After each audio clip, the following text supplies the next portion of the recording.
When a broke, pregnant woman is publicly humiliated by her abusive ex in a convenience store at midnight, she thinks her life has hit rock bottom, until the dangerous stranger from one unforgettable night 3 months ago walks in and forces her tormentor to his knees. Vittorio Morelli doesn't ask questions. He doesn't make promises. He simply takes what's his. And whether Lena Hayes knows it or not, she became his the moment she carried his child. If you want to see how far a powerful man will go to protect what belongs to him, stay until the end. Hit that like button and comment what city you're watching from. I want to see how far this story travels. What? The fluorescent lights in the Quick Mart hummed like dying insects, casting everything in a sickly yellow that made the bruise on Lena's wrist look worse than it was.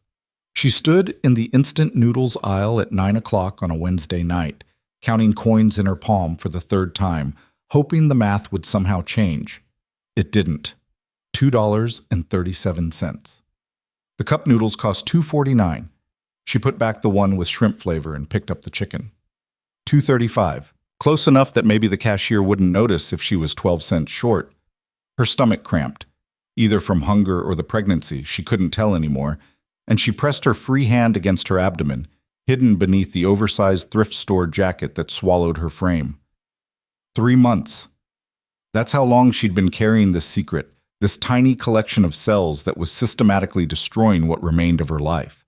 The store was nearly empty, just her, the bored cashier scrolling through his phone, and an old woman shuffling through the liquor section. Lena had chosen this place specifically because nobody who knew her would be caught dead here.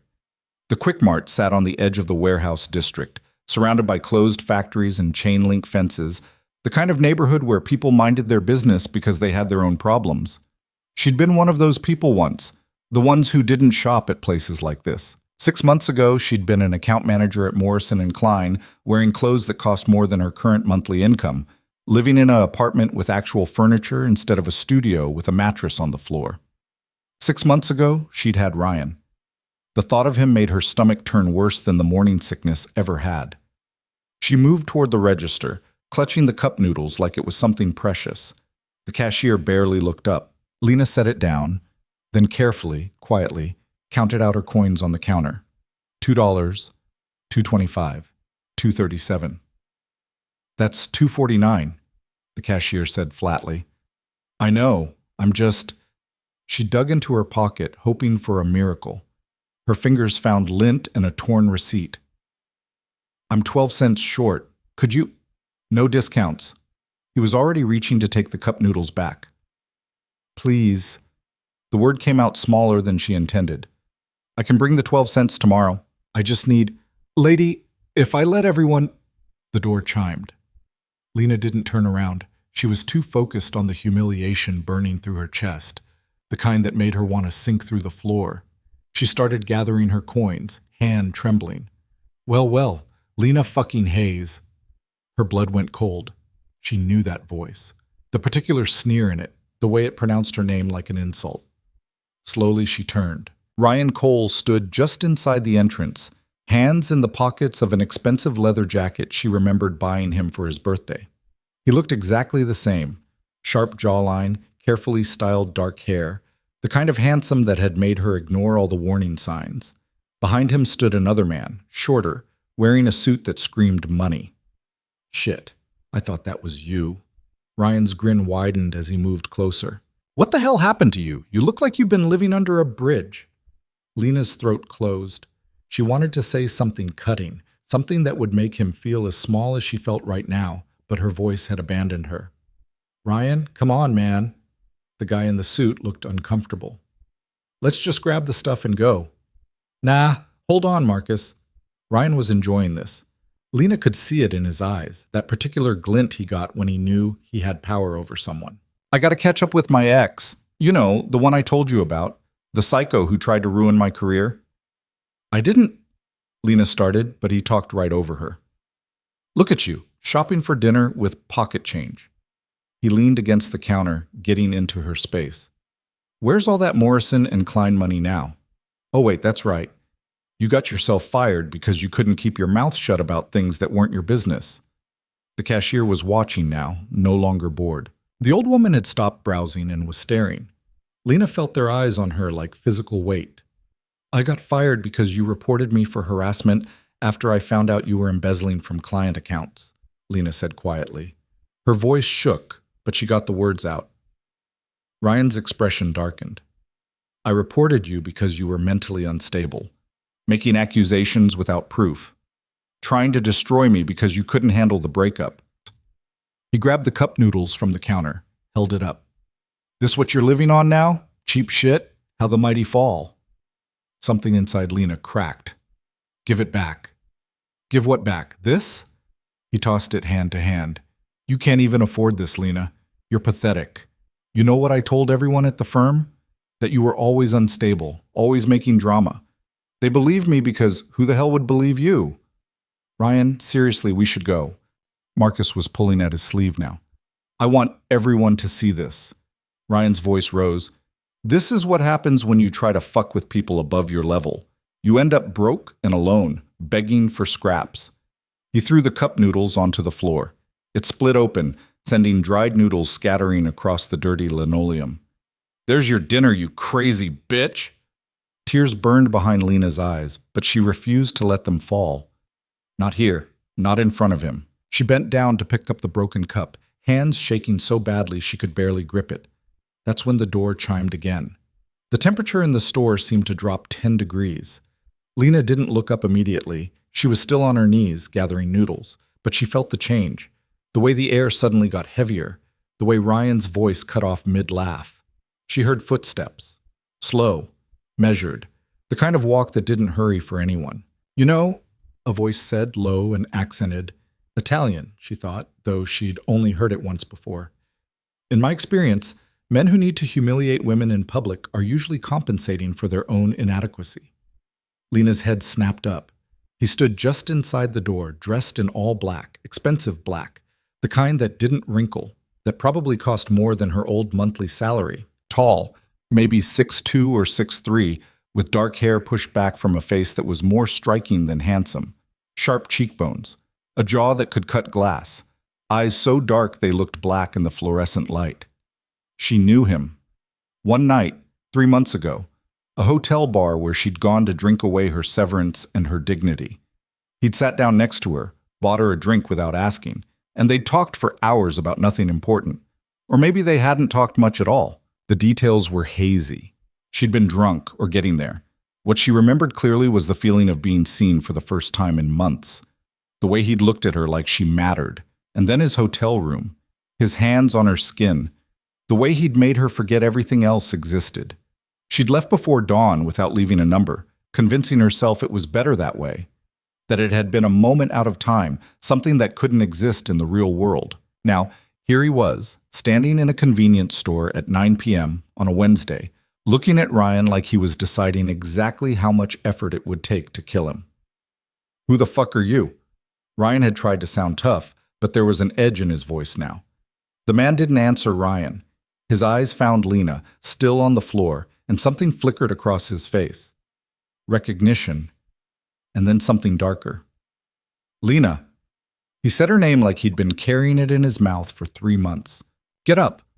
It wasn't a request, but it wasn't cruel either, just certain. Like he expected to be obeyed because he always was. She stood slowly, still holding the broken cup. Her legs felt unsteady. You know this guy? Ryan looked between them, confused and getting angry about it. The man finally looked at Ryan fully. I'm going to give you one opportunity to apologize to her. Ryan laughed. Actually laughed. Yeah? Or what? Or I'll make you. Oh, listen, whoever you are. Ryan started forward. He didn't get 2 steps. The man moved faster than Lena would have thought possible for someone his size. One moment he was standing still, the next his hand was wrapped around Ryan's throat, slamming him back against the chip display. Bags of Doritos cascaded to the floor.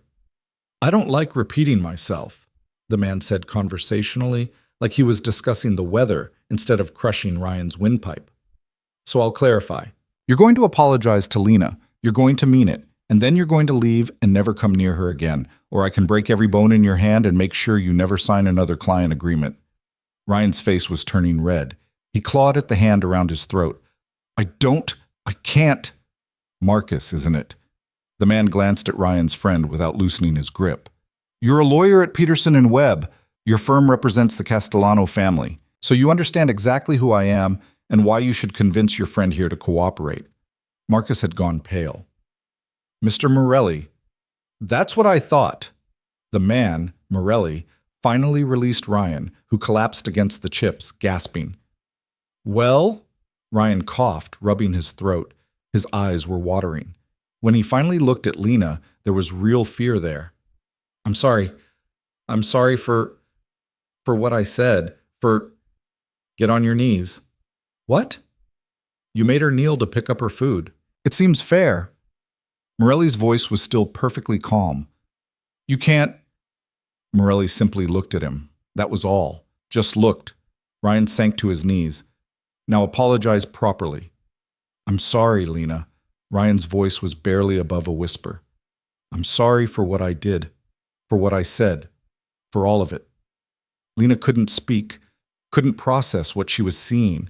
Ryan Cole, who'd systematically destroyed her life, on his knees in front of her. Good. Morelli stepped back. Now get out, both of you. Marcus was already pulling Ryan to his feet. They half ran to the door, Ryan still coughing, and then they were gone. The door chimed cheerfully behind them. The silence that followed was deafening. Lena realized she was still holding the broken cup of noodles. She set it carefully on the counter, her hand shaking worse now than before. Morelli turned to the cashier. Ring up whatever she wants and add $300 to her account here. We don't have accounts. Morelli pulled out a wallet, extracted several bills without counting them, and dropped them on the counter. You do now. Then he looked at Lena, really looked at her. His eyes traveled over her face, down to the jacket that hung too large on her frame, back up to meet her gaze. She watched his expression shift as he took in the changes. The weight she'd lost, the shadows under her eyes, the exhaustion she couldn't hide. When did you last eat something that wasn't from a convenience store? He asked. That's not. She couldn't finish the sentence. Her brain felt like static. Come. He moved toward the door. Wait. Lena stayed frozen by the counter. I don't even know you. He paused, turned back. You know me well enough. 3 months ago. The Monarch Hotel. You left without saying goodbye. Heat flooded her face. We both knew that was just what? A mistake. The word felt like glass in her throat. Something dangerous flickered through his expression. I don't make mistakes, Lena, and neither do you, apparently, or you wouldn't be in this situation. His eyes dropped deliberately to her stomach. Lena's hand flew to her abdomen instinctively, protectively. How did you... You're holding yourself differently. You haven't touched your stomach like that the entire time you've been here, protecting it. And you have that look. He stepped closer. I grew up with sisters. I know what pregnancy looks like. It's not... She stopped. What was the point of lying? He knew. Somehow, he knew. It has nothing to do with you. Doesn't it? The question hung in the air between them like a blade. We used protection, Lena whispered. Protection fails, clearly. He studied her face. Is it mine? She wanted to lie, wanted to tell him it was someone else's, that he could walk away and forget this conversation. But she'd never been a good liar, and his eyes saw too much. Yes. The word came out barely audible. Morelli's expression didn't change, but something shifted in his posture, a settling like a decision being made. Then we have things to discuss. Not here. He held out his hand. Come. I can handle this myself. Clearly, his gesture took in the broken noodles, the coins on the counter, her entire situation. It wasn't cruel, just factual. How's that working for you? Lena felt her throat tighten. You don't understand. I can't just leave with some stranger? We're past that, don't you think? You're carrying my child. That makes this my responsibility. I don't need you to be responsible. I don't need anything from you. Lena. He said her name like he was trying to be patient and finding it difficult. In the last 10 minutes, I've watched you unable to afford a $2 meal while being publicly humiliated by a man who should be in prison for what he did to you. You're clearly exhausted, probably not eating enough, and living in a situation that's not safe for you or the baby. So yes, you do need something from me. You need help, and I'm offering it. Why? The question burst out of her. You don't know me. One night doesn't mean... It means you're carrying my child. His voice dropped lower, more intense. That's the only thing that matters. Now you can stand here and argue, or you can come with me and we can have this conversation somewhere. You can actually eat something. Your choice. Lena looked at the cashier, who was pretending not to listen, but clearly hearing everything. She looked at the broken noodles on the floor.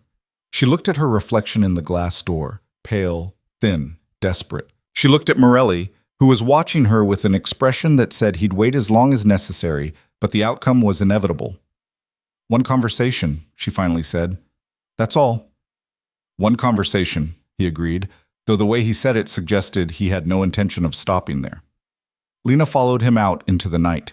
The parking lot was mostly empty. Her beat-up Honda Civic that barely ran, a pickup truck with rust eating through the wheel wells, and a black SUV that probably cost more than she'd made in 3 years. Morelli walked to the SUV. Where are we going? Lena asked. Somewhere you can sit down, somewhere with real food. He opened the passenger door, waited. She hesitated.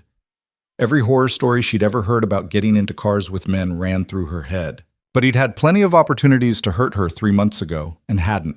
And right now, standing in this parking lot, the alternative was going back to her studio apartment with nothing for dinner and the same crushing weight of tomorrow's problems. She got in. The interior smelled like leather, and something else, something expensive she couldn't name. The seats were heated. When was the last time she'd been in a car with heated seats? Morelli closed her door, walked around, slid into the driver's seat. The engine started with barely a sound. There's a place 10 minutes from here, he said, pulling out of the lot. Open late, private. We can talk there. Lena pressed herself against the door, watching him drive. His hands on the wheel were steady, confident. He had a scar across his knuckles. She hadn't noticed that 3 months ago, but then again, she'd been too drunk and desperate to notice much. What did you mean? She asked quietly. When you said Ryan should be in prison? Exactly what I said. Embezzlement, fraud, harassment. Pick your charge. Morelli didn't look at her, eyes on the road. My people looked into him after tonight. Your people? Her voice rose. How long have you been following me? I haven't been following you. But when Marcus mentioned his friend was grabbing something at the Quick Mart and described the scene, I recognized certain details. Now he did glance at her. I've been looking for you since that night. Why? Because you left. He said it like that explained everything. So? It was a one-night thing. People leave after one-night things. Not for me, they don't. The arrogance in that statement should have made her angry. Instead, it just made her tired. I'm not doing this. Whatever this is, I don't have the energy for whatever game you think this is. This isn't a game. His voice went hard. I don't play games with things that matter. And I matter? You don't even know me. I know enough. I know you worked at Morrison and Klein until Ryan Cole reported you for harassment after you discovered his embezzlement scheme. I know your career was destroyed when he spread rumors about your mental health. I know you've been unemployed for 4 months, living on savings that ran out 6 weeks ago. I know you're 3 months pregnant and trying to figure out how to survive on nothing. He pulled up to a red light, turned to face her fully. Should I continue? Lena felt sick. You had me investigated. Of course I did. The moment I realized you were the woman from that night. No apology in his voice. I needed to understand your situation. That's an invasion of privacy. That's necessary. The light turned green. He drove. If I'm going to help you, I need to know what I'm dealing with. I didn't ask for your help. You didn't have to. They drove in silence through streets that got gradually nicer, cleaner, until they were in a part of the city Lena hadn't seen in months. The restaurant he pulled up to was small, discreet, the kind of place that didn't advertise because it didn't need to. A valet appeared immediately. Mr. Morelli. The valet's greeting was respectful, almost reverent. Morelli got out, came around to open Lena's door. She climbed out slowly, aware of how she must look. Thrift store jacket, unwashed hair pulled into a ponytail, shoes with worn-through soles. Everyone here probably cost more than her car. This way. Morelli's hand settled on the small of her back, guiding her inside. The interior was dark wood and soft lighting, tables far enough apart that conversations remained private. A man in a suit appeared instantly. Not a waiter, something more. Manager, maybe. Mr. Morelli, your usual table? Please. They were led to a corner booth, secluded, away from the few other diners. Lena slid in, feeling the leather seats, so different from anything she'd touched in months. Morelli sat across from her. Menus appeared. Lena opened hers, then nearly closed it again when she saw the prices. No prices listed, actually. Never a good sign. Order whatever you want, Morelli said. I can't afford... Did I ask if you could afford it? He leaned back, studying her. Order. Food. Now. The command in his voice made her want to argue, but her stomach betrayed her with a loud growl. The waiter was hovering, waiting. Lena looked at the menu again. The pasta and the soup, if that's okay. Bring her both pasta dishes, Morelli said. The soup, the bread service, and the chicken. Also, water and juice. To Lena. When did you last have protein? I don't remember. That's what I thought. To the waiter. Add the steak, medium rare, and bring food quickly. The waiter disappeared. Lena folded her hands on the table. You can't just order my life around like this. Watch me. Morelli leaned forward. Now, let's talk about what happens next. Nothing happens next. You buy me dinner, we go our separate ways, and I figure out my own life. No? Just that? No. You don't get to... You're carrying my child, he interrupted. That means you're my responsibility now. I take care of what's mine. I'm not yours. You are. You just don't know it yet. His eyes held hers. Here's what's going to happen. You're going to move out of whatever place you're living now and into somewhere safe. Somewhere with actual food and heat and security. I'll handle your living expenses. Absolutely not. And make sure you have proper medical care. When was your last prenatal visit? Lena looked away. I haven't been able to afford... That changes tomorrow. I'll have my doctor see you. I don't need your doctor. I don't need any of this. I'm fine on my own. You're not fine. You're barely surviving. He said it gently, which somehow made it worse. And that's not acceptable. Not when you're carrying my child. One night doesn't make this baby yours, Lena said desperately. It doesn't give you the right to control my life. Biology makes this baby mine, and I'm not trying to control your life. I'm trying to make sure you have one. He paused as the waiter returned with water and juice. Once they were alone again. Tell me why you left that night. The change in subject threw her. What? The hotel. You were gone before I woke up. Why? Because that's what you do after one-night stands. You leave. That wasn't a one-night stand. What else would you call it? The beginning. He said it with absolute certainty. I don't sleep with women I'm not interested in, and I was very interested in you. You don't know anything about me. I know you're smart. Funny when you're not exhausted. Stronger than you think you are. His voice lowered. I know you felt something that night. Same as I did. Lena's face burned. I was drunk. You weren't that drunk. Neither was I. He reached across the table, not touching her, but close. I've been looking for you for 3 months, Lena. I don't do that for women who don't matter. Why? The question came out broken. Why me? You could have anyone, someone successful, someone who isn't, she gestured at herself, someone who isn't a mess. I don't want anyone else. I want you. Simple, direct, terrifying. Food started arriving. Soup in a white bowl, steam rising, bread that smelled like heaven. Then pasta, chicken, more plates than she could count. Lena stared at it all. Eat, Morelli said. She picked up her spoon with shaking hands. The soup was the best thing she'd tasted in months, maybe years. Rich, warm, full of actual vegetables. She had to force herself not to gulp it down. Slower, Morelli said. You'll make yourself sick. Lena put the spoon down. I can't accept this. You already are. I mean all of it. The apartment, the money, the everything. I can't be someone's kept woman. I can't be a charity case. You're not charity. You're the mother of my child. He said it like that was the most logical thing in the world. And you're not being kept. You're being taken care of. There's a difference. What difference? Being kept means you have no choice. Being taken care of means I'm ensuring you have everything you need to make your own choices. He gestured at the food. Eat. Please. We can argue about everything else after you're not starving.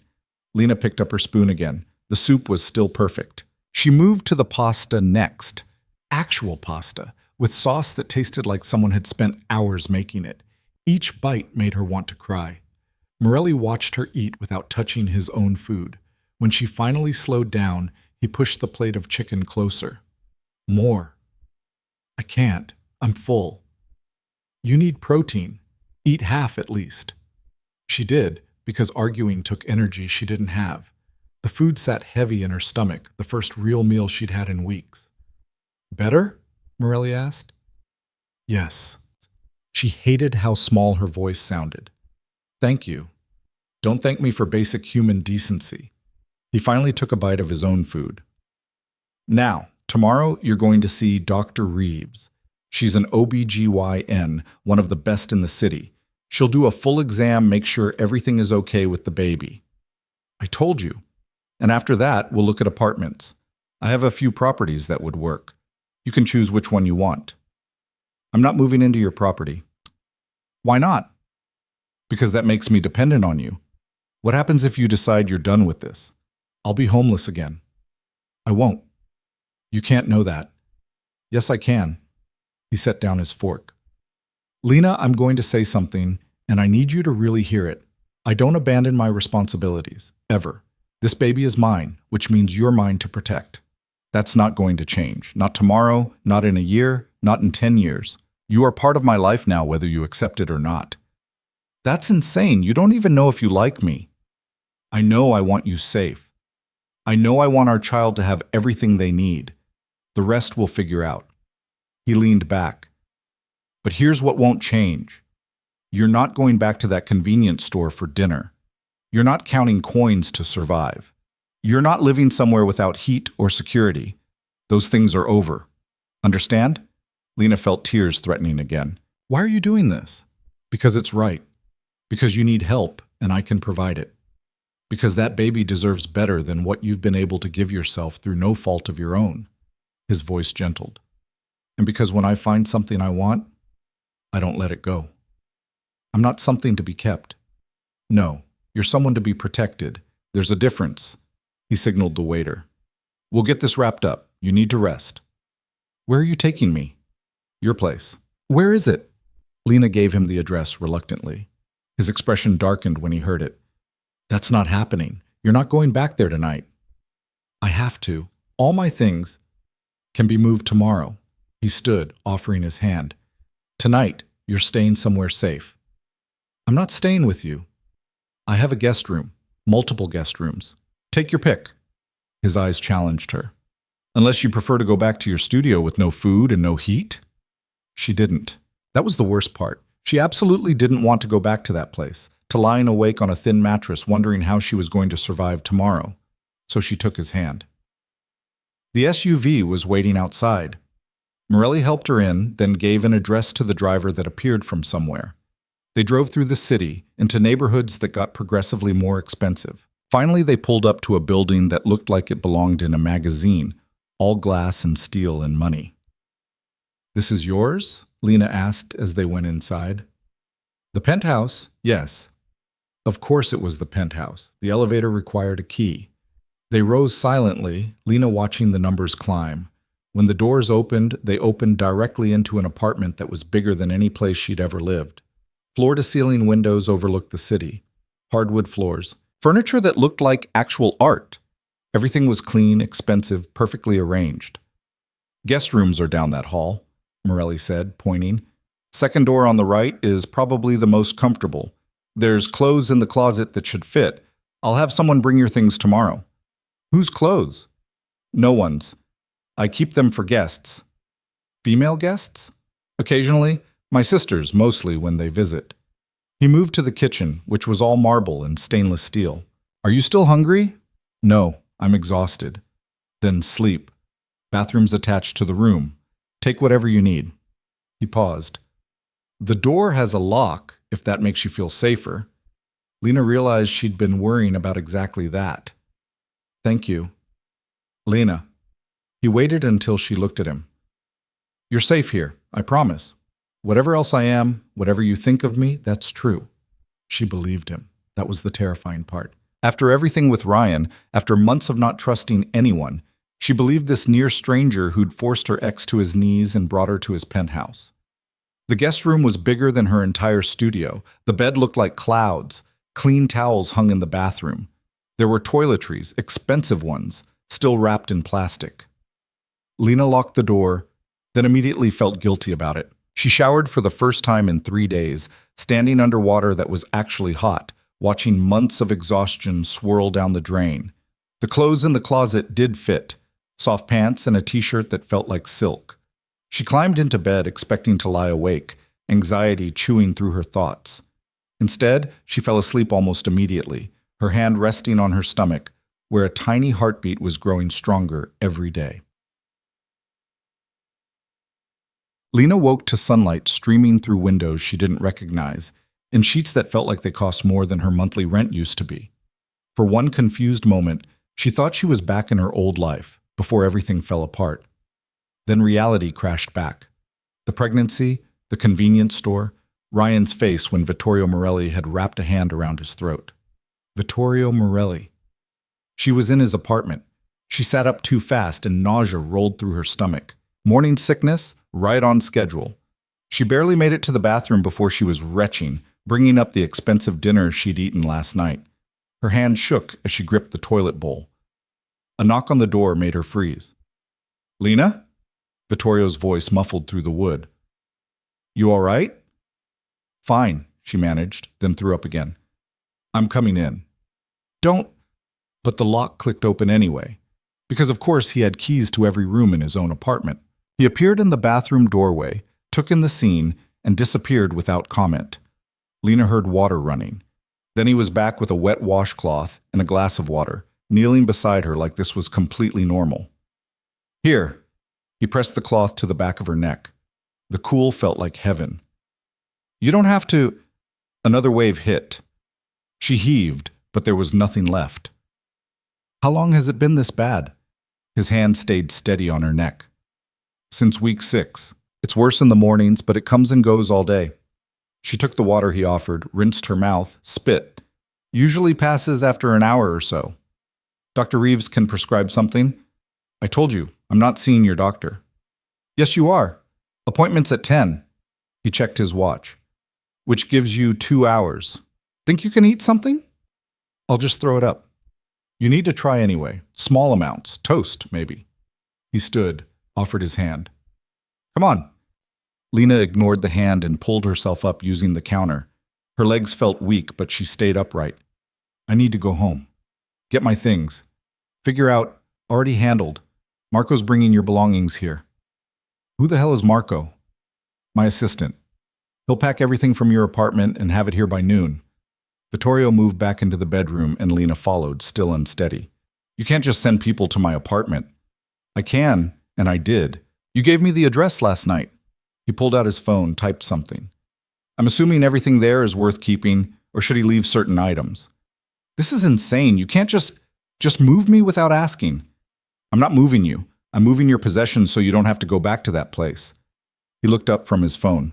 Unless you want to go back, sleep on that mattress on the floor one more night, count coins for dinner? The truth of it hit harder than the nausea. She didn't want to go back. The thought of returning to that studio with its broken heater and stained carpet and neighbors who shouted through the walls at 3 a.m. made something in her chest constrict. I can't stay here, she said quietly.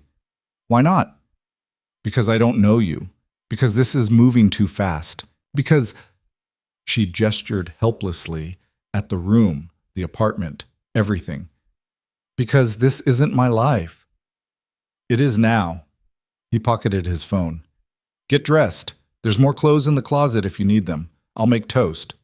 He left before she could argue, closing the door behind him. Lena sank onto the bed, head in her hands. Everything was spinning out of control. 24 hours ago, she'd been alone and desperate, but at least her life was her own. Now she was in a stranger's penthouse, about to see his doctor, her belongings being packed by someone named Marco. But she was also fed. Clean. Sleeping in a bed that didn't hurt her back, carrying a child that deserved better than what she could currently provide. The thought of the baby, their baby, made her hand drift to her stomach again. 3 months along. Still too early to feel movement, but she knew it was there, growing, depending on her. She got dressed in the clothes from last night, then ventured into the closet. Rows of women's clothing, all with tags still attached. Different sizes, different styles. Not just for sisters visiting, she thought. He'd planned for this, prepared for the possibility of a woman staying here. The thought should have creeped her out. Instead, it just made her tired. She grabbed jeans that looked like they'd fit and a sweater that was softer than anything she'd owned in months. The kitchen smelled like butter and bread. Vittorio stood at the stove, cooking eggs alongside toast. He'd changed clothes, dark slacks, white shirt, with the sleeves rolled up. No tie. His hair was still damp from a shower. "Sit," he said without turning around. Lena sat at the island, watching him work. He moved efficiently, like someone who cooked for himself regularly. Not what she'd expected from a man who probably had people for everything. "How do you take your eggs?" "I can't. My stomach." Scrambled then. Easier to digest. He plated the food, set it in front of her. "Small bites. If you keep it down for 20 minutes, try more." "You've done this before." It wasn't a question. "My younger sister had hyperemesis with her first pregnancy, threw up everything for 4 months." He poured orange juice. Toast and eggs were the only things that stayed down. Lena took a tiny bite of toast. Her stomach rolled, then settled. "You have sisters?" 3. All married, all with children, all extremely opinionated about how I live my life. Something almost like a smile crossed his face. "They're going to have thoughts about this situation. This situation being me. This situation being that I'm going to be a father." He sat across from her with his own plate. "They'll want to meet you." "No." The word came out sharper than she intended. "I'm not meeting your family. This isn't...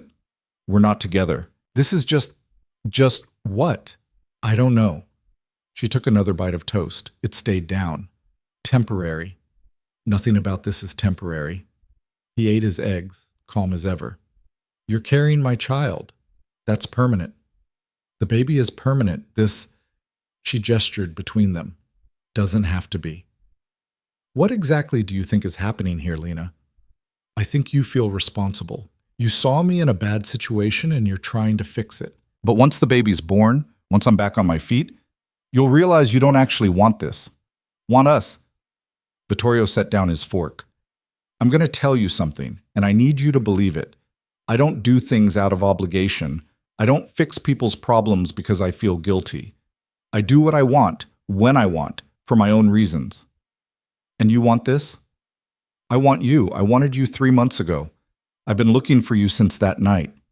His eyes held hers. "Finding out you're pregnant didn't change that. It just made it more urgent. You don't know me well enough to want me. I know you're strong. You're proud. You'd rather starve than ask for help." He leaned forward. "I know you felt something that night, same as I did.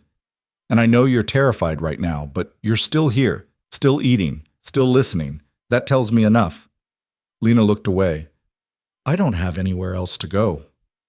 "You could walk out that door right now. Go back to your apartment, tell me to leave you alone, raise the baby by yourself." He waited until she looked at him again. "But you won't.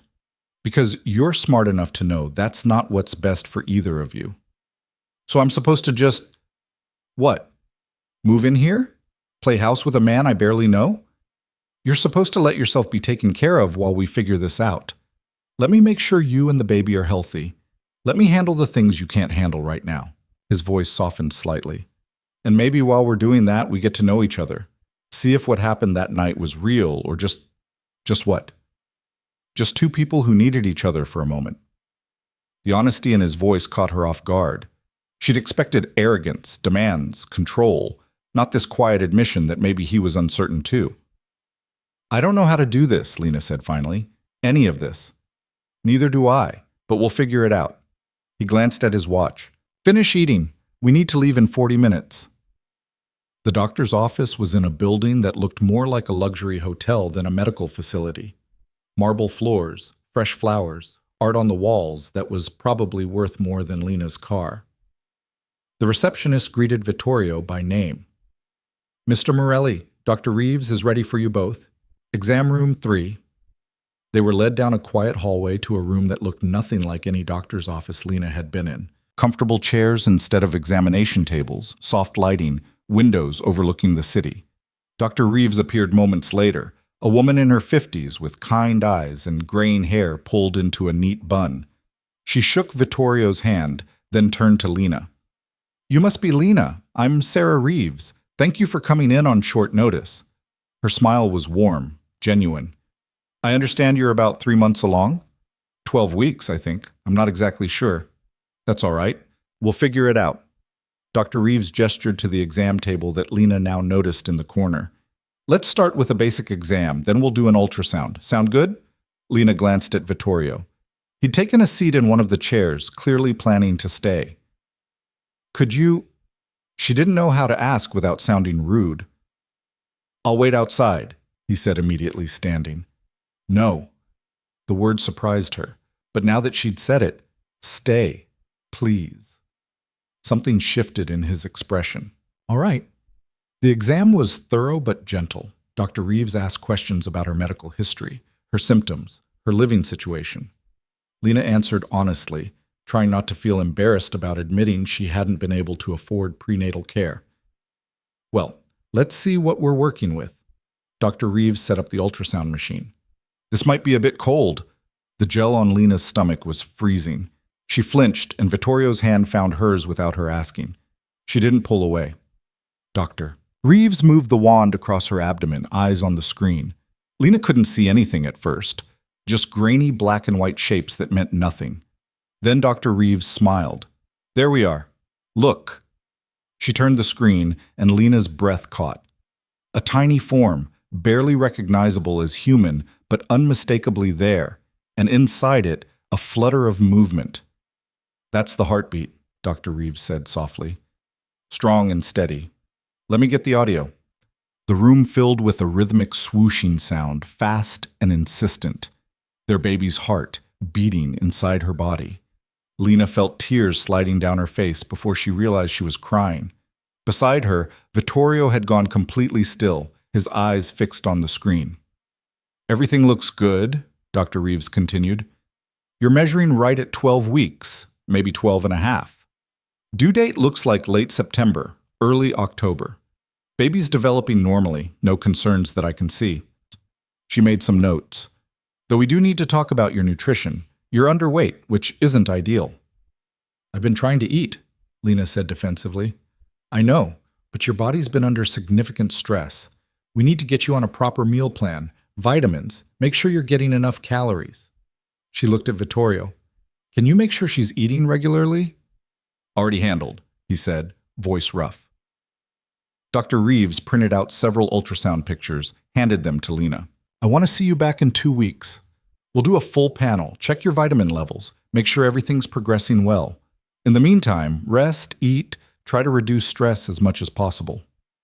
Thank you, Lena managed. They left with a bag full of prenatal vitamins and supplements, instructions for meals, a list of foods to avoid. Lena clutched the ultrasound pictures like they might disappear if she let go. In the car, Vittorio was quiet. Too quiet. Are you okay? Lena asked finally. I heard the heartbeat. He stared straight ahead. I knew, intellectually, that you were pregnant. But hearing it, seeing it, I know. That's my child. Our child, Lena corrected softly. He turned to look at her then, something fierce and protective blazing in his eyes. Our child. Who I'm going to protect, both of you. Whatever it takes. The intensity scared her a little. Vittorio. Whatever it takes, Lena. I need you to understand that. I will do anything to keep you both safe. She believed him. That was the terrifying part. They drove back to the penthouse in silence. Marco had already delivered her things, 3 boxes and 2 garbage bags that contained her entire life. Seeing it all stacked in Vittorio's pristine entryway made her throat tight. The second bedroom on the left is ready for you, Vittorio said. You can unpack whenever you want, or Marco can do it. I can unpack my own things. She picked up one of the boxes. It wasn't heavy. She didn't own anything heavy, but Vittorio took it from her anyway. Doctor said rest. I'll carry. He headed down the hall, and Lena followed with one of the lighter bags. The bedroom he'd prepared was bigger than her entire studio had been. A real bed with a proper frame. A dresser. A desk by the window. Empty closet space waiting to be filled. This is too much, Lena said. It's a bedroom. People have bedrooms. He set the box on the bed. I'll get the rest. While he brought in her things, Lena started unpacking. Her clothes looked shabby in the nice dresser. Worn jeans, faded shirts, everything wrinkled from being stuffed in garbage bags. Her books, dog-eared and highlighted. The photograph of her parents, dead for 6 years now, that she'd managed to keep through everything. Vittorio returned with the last bag, paused when he saw the photo. Your family? My parents. Car accident when I was 23. She set the frame on the nightstand. They would have loved being grandparents. I'm sorry. Me too. She pulled out her laptop.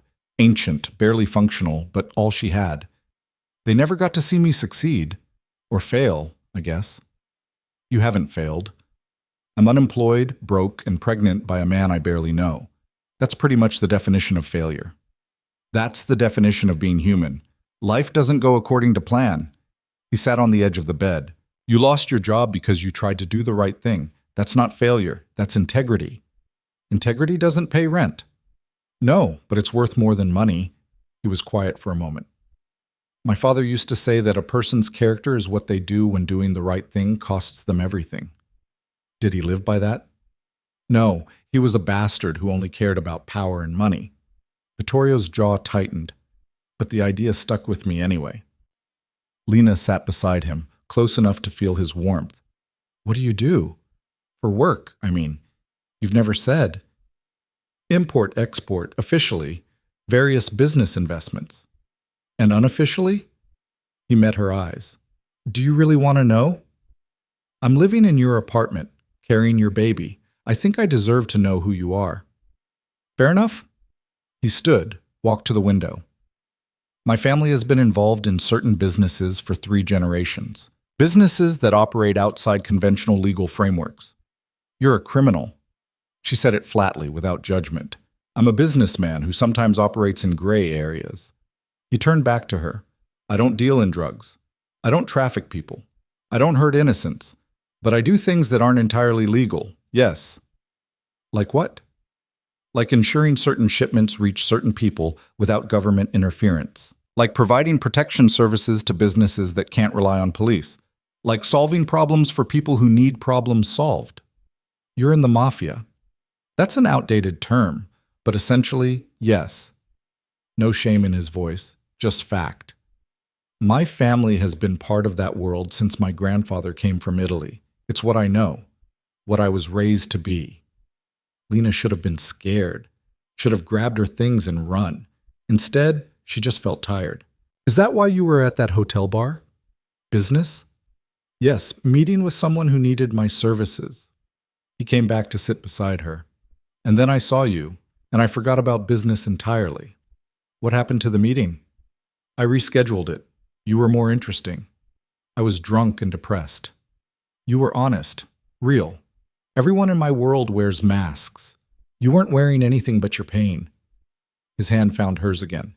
It was the most genuine conversation I'd had in years. Lena tried to remember details from that night. They talked about something. Books, maybe? Music? The memories were hazy, but the feeling remained, the sense of being seen, understood. I didn't know any of this, she said quietly.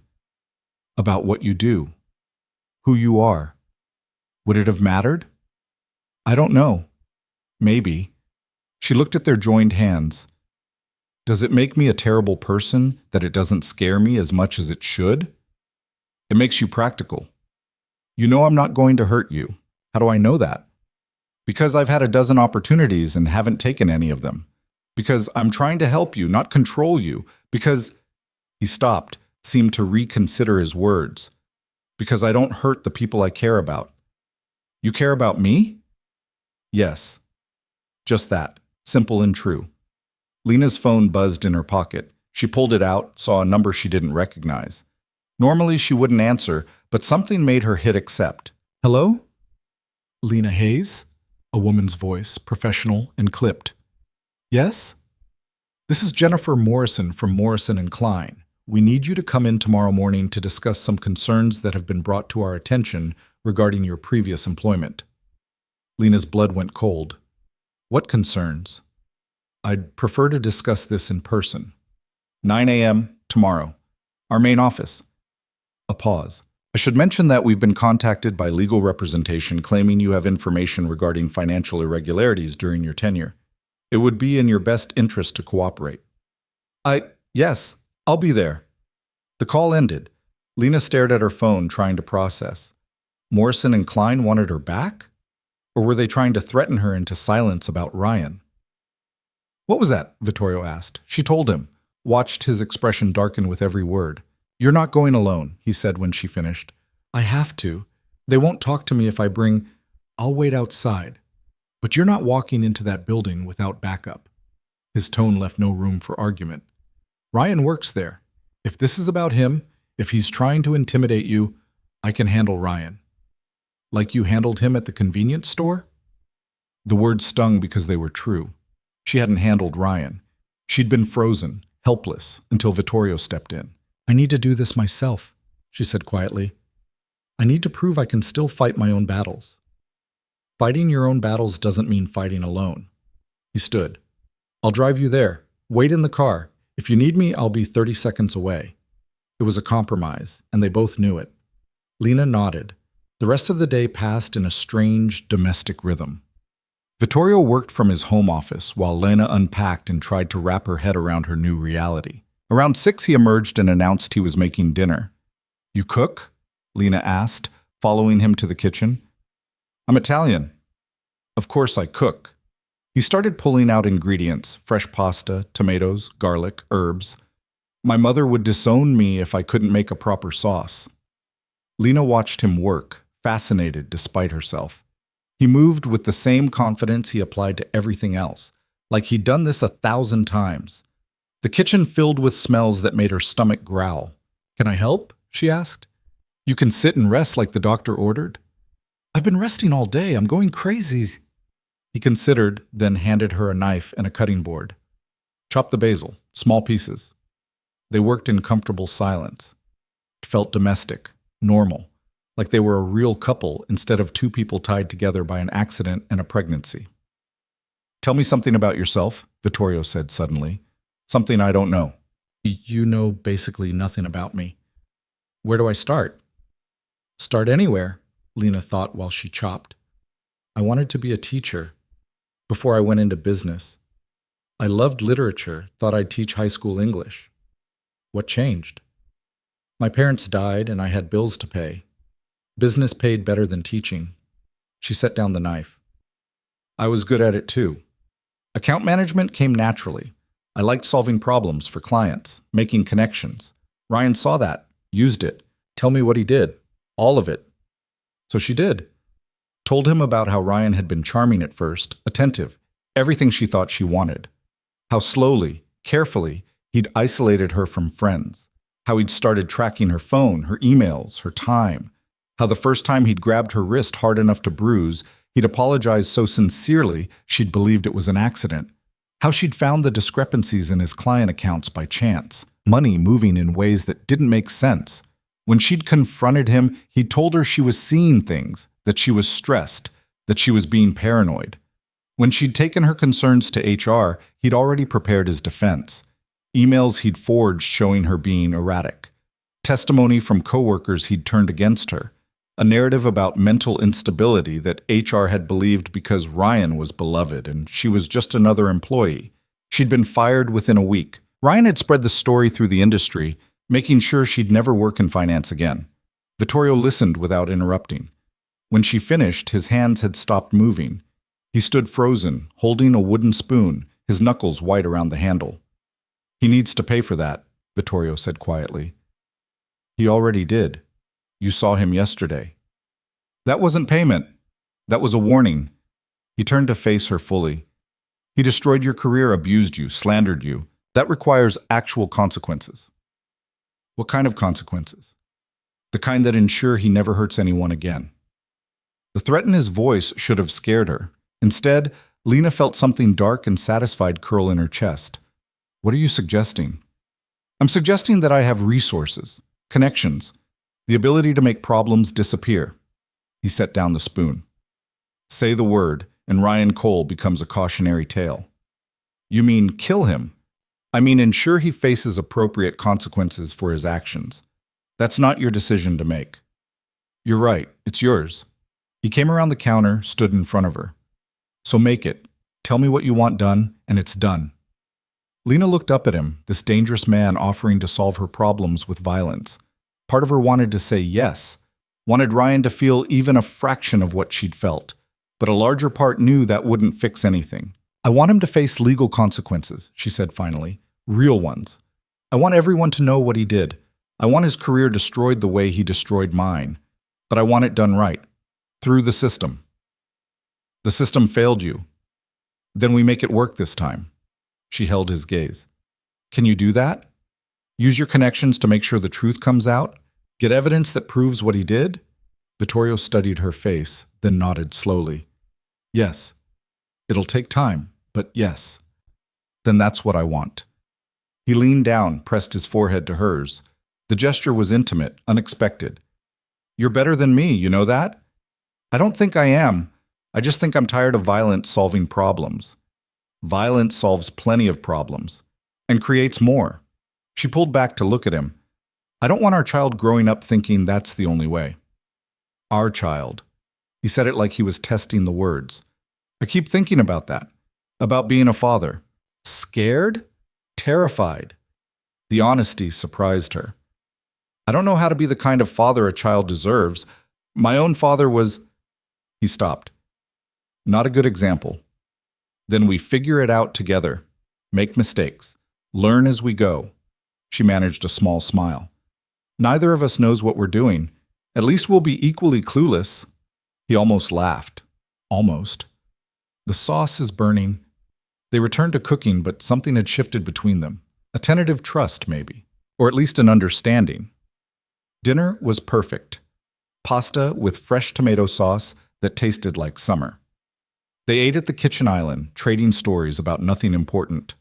Lena learned that Vittorio hated mornings, loved old movies, and had a weakness for terrible puns that he refused to admit to.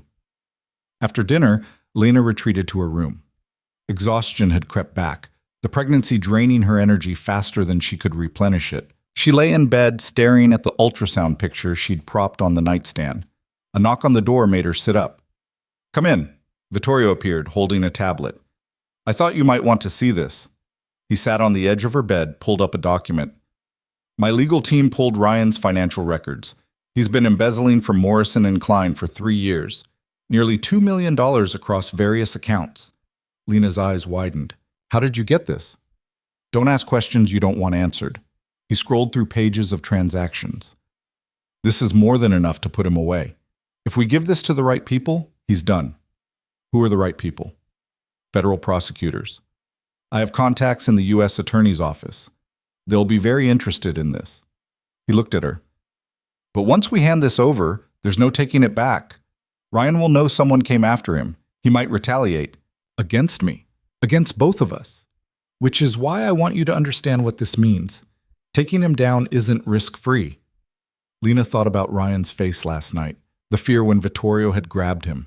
The humiliation when he'd been forced to his knees. Do it, she said. Give them everything. Let him face what he deserves. Vittorio nodded, stood to leave, paused at the door. For what it's worth, I'm proud of you. Choosing the hard way instead of the easy one. The easy way being murder? The easy way being letting me handle it my way. You're stronger than you think, Lena Hayes. He left before she could respond, closing the door softly behind him. Lena lay back down, one hand on her stomach, thinking about tomorrow, about facing Morrison and Klein, about the future she was building, one terrifying choice at a time.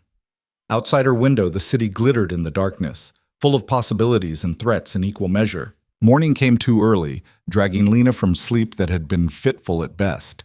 She'd spent half the night rehearsing what she'd say to Morrison and Klein, the other half throwing up everything she'd managed to eat at dinner. Now she stood in front of the bathroom mirror trying to make herself look professional with the limited wardrobe she owned. The black slacks were wrinkled. The blouse had a small stain near the collar she hadn't noticed before. Her hair refused to cooperate, frizzing at the ends no matter how much she tried to smooth it down. She looked exactly like what she was, someone who'd been knocked down and was struggling to get back up. "You look fine," Vittorio said from the doorway. Lena jumped, hand flying to her chest. "How long have you been standing there?" "Long enough to watch you change shirts 3 times. He came into the bathroom, adjusted her collar. "Wear this one. The color's better on you." "I look like I got dressed in the dark." "You look like someone who's been through hell and is still standing. That's more impressive than any designer suit." His hands lingered on her shoulders. "You ready?" "No, but I don't think waiting will make me any more ready." The drive to Morrison and Klein took 20 minutes through morning traffic. Vittorio didn't try to fill the silence with empty reassurances, which Lena appreciated. She stared out the window, watching the city wake up, trying to ignore the nausea that had nothing to do with pregnancy. The Morrison and Klein building looked exactly the same. Sleek glass and steel, the kind of modern architecture that was supposed to inspire confidence in wealthy clients. Lena had walked through those doors every day for 3 years. Now they felt like the entrance to a prison. "I'll be right here," Vittorio said as he pulled up to the curb. "You have your phone?" "Yes." "If anything feels wrong, if Ryan's there, if they threaten you, if you just want to leave, you call me. I'll be inside in 30 seconds. "I know." She reached for the door handle, hesitated. What if they're just trying to scare me? What if this is Ryan's way of making sure I don't talk? Then you walk out. You don't owe them anything, Lena. Not explanations, not cooperation, nothing. He caught her hand before she could pull away. But if they're genuine, if they actually want to hear what you have to say, then you tell them everything. Make them listen. Lena nodded, squeezed his hand once, and got out of the car before she could lose her nerve. The lobby was exactly as she remembered. Polished marble floors, uncomfortable modern furniture, a receptionist who looked like she'd been hired for her ability to intimidate visitors. Lena approached the desk on shaking legs.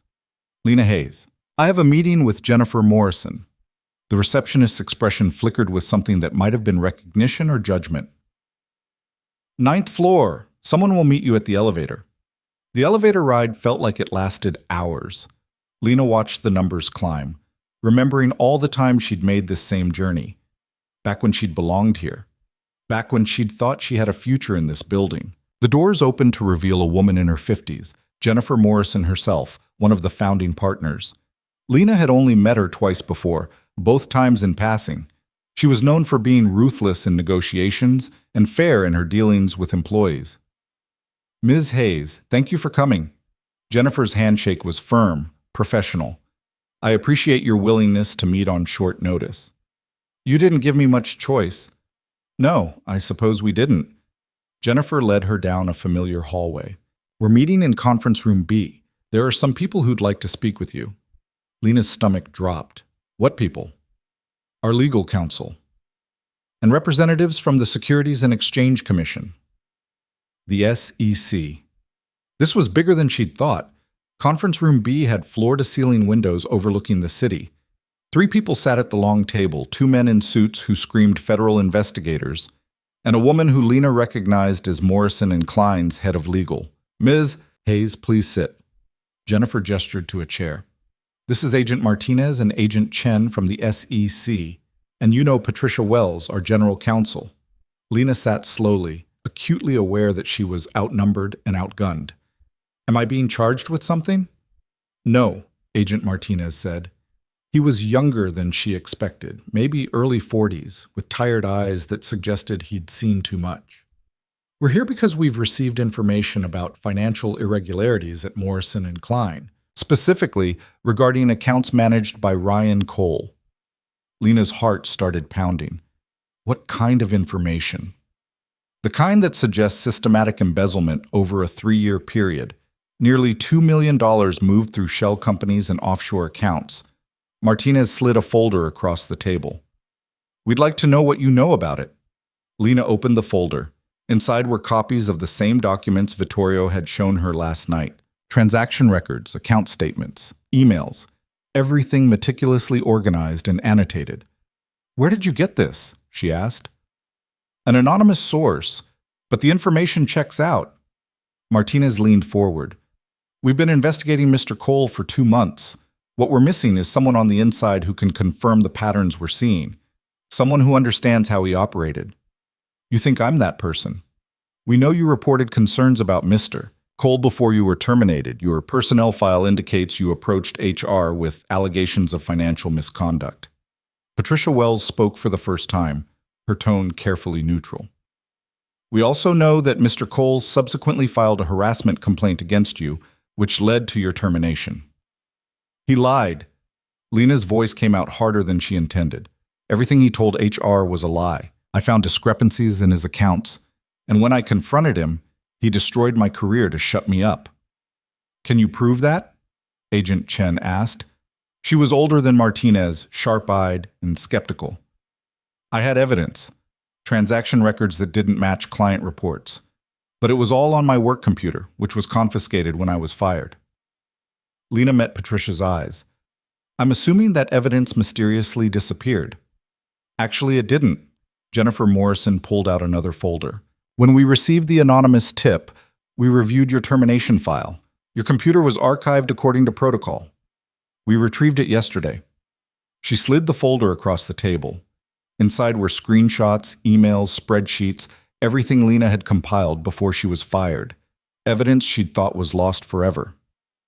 This corroborates what the anonymous source provided, Martinez said, which means we have 2 independent sets of evidence pointing to the same conclusion. Mr. Cole has been stealing from this firm and its clients for years. Why are you telling me this? Lena asked. If you have evidence, arrest him. We need more than evidence. We need testimony from someone who observed his methods firsthand, someone who can explain to a jury how he managed to hide this for so long. Martinez's expression softened slightly. We need you to testify, Ms. Hayes. The request hung in the air like a challenge. If I testify, Ryan will come after me, Lena said quietly. He'll destroy what's left of my reputation. He'll make sure I never work again. He's already done that, Jennifer said. Not unkindly, just factual. What more can he take from you? Everything, Lena thought. He could take my safety, my peace of mind, my ability to protect my child. I need to think about it, she said. We understand this is difficult, Martinez began, but Lena cut him off. No, you don't. You don't understand what it's like to be destroyed by someone and then asked to put yourself in their crosshairs again. You don't understand what I've lost already. She stood. I said I need to think about it. That means I'm leaving. She made it to the elevator before her hands started shaking, made it to the lobby before her vision started to blur, made it outside before the tears came. Vittorio was out of the car before she'd taken 3 steps, his hands on her shoulders, steadying her. What happened? They want me to testify against Ryan. The SEC is investigating him. They have evidence, but they need someone to explain it to a jury. The words tumbled out between gasps. If I do it, he'll destroy me. If I don't, he gets away with everything. Get in the car. Vittorio guided her to the passenger seat, then climbed in beside her. He didn't start the engine, just let her cry until she couldn't anymore. When she finally quieted, he handed her a handkerchief, an actual cloth handkerchief, like something from another era. Tell me everything they said. So she did.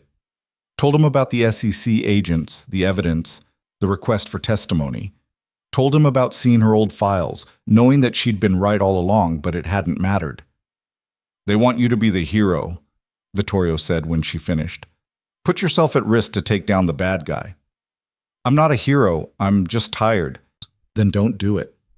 Lena looked at him. What? Don't testify. Let the SEC build their case without you. You don't owe Morrison and Klein anything. You certainly don't owe Ryan the satisfaction of watching you fight for justice while he tries to destroy you again. But if you don't, they'll find another way. Or they won't, and Ryan will face consequences eventually anyway. but you'll be safe. You and our baby will be safe. He reached over, placed his hand on her stomach. That matters more than revenge. It's not about revenge. It's about making sure he can't do this to anyone else. Noble, but not your responsibility. His voice was gentle but firm. You tried to stop him once and lost everything. You don't have to sacrifice yourself again. Lena leaned back against the seat, closing her eyes. Part of her wanted to agree with him, wanted to walk away and let someone else fight this battle. But another part, the part that had gone into HR all those months ago knowing it might cost her job, couldn't let it go. I need to go back, she said quietly. Lena, I need to go back and tell them yes. Because if I don't, I'll spend the rest of my life wondering if I could have stopped him, if I could have saved someone else from what he did to me. She opened her eyes, looked at him. I need to do this, even if it's stupid, even if it's dangerous. I need to know I tried. Vittorio studied her face for a long moment. Then he nodded. All right, but I'm coming with you this time. They won't let you in the meeting. I don't need to be in the meeting. I need to be close enough that if Ryan shows up, I can handle it before he gets near you. They went back inside together. Jennifer Morrison looked surprised to see Lena return, more surprised to see the man with her. Ms. Hayes, I didn't expect— I'll testify, Lena said, on 3 conditions. Martinez and Chen had come out to the lobby, drawn by the commotion.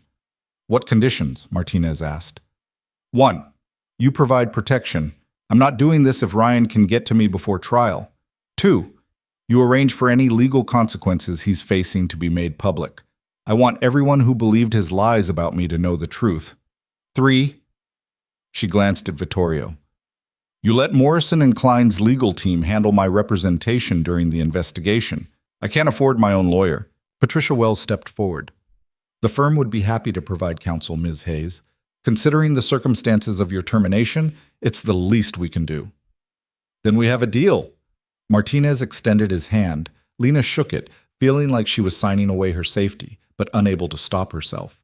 The next 2 hours were a blur of paperwork and preliminary statements.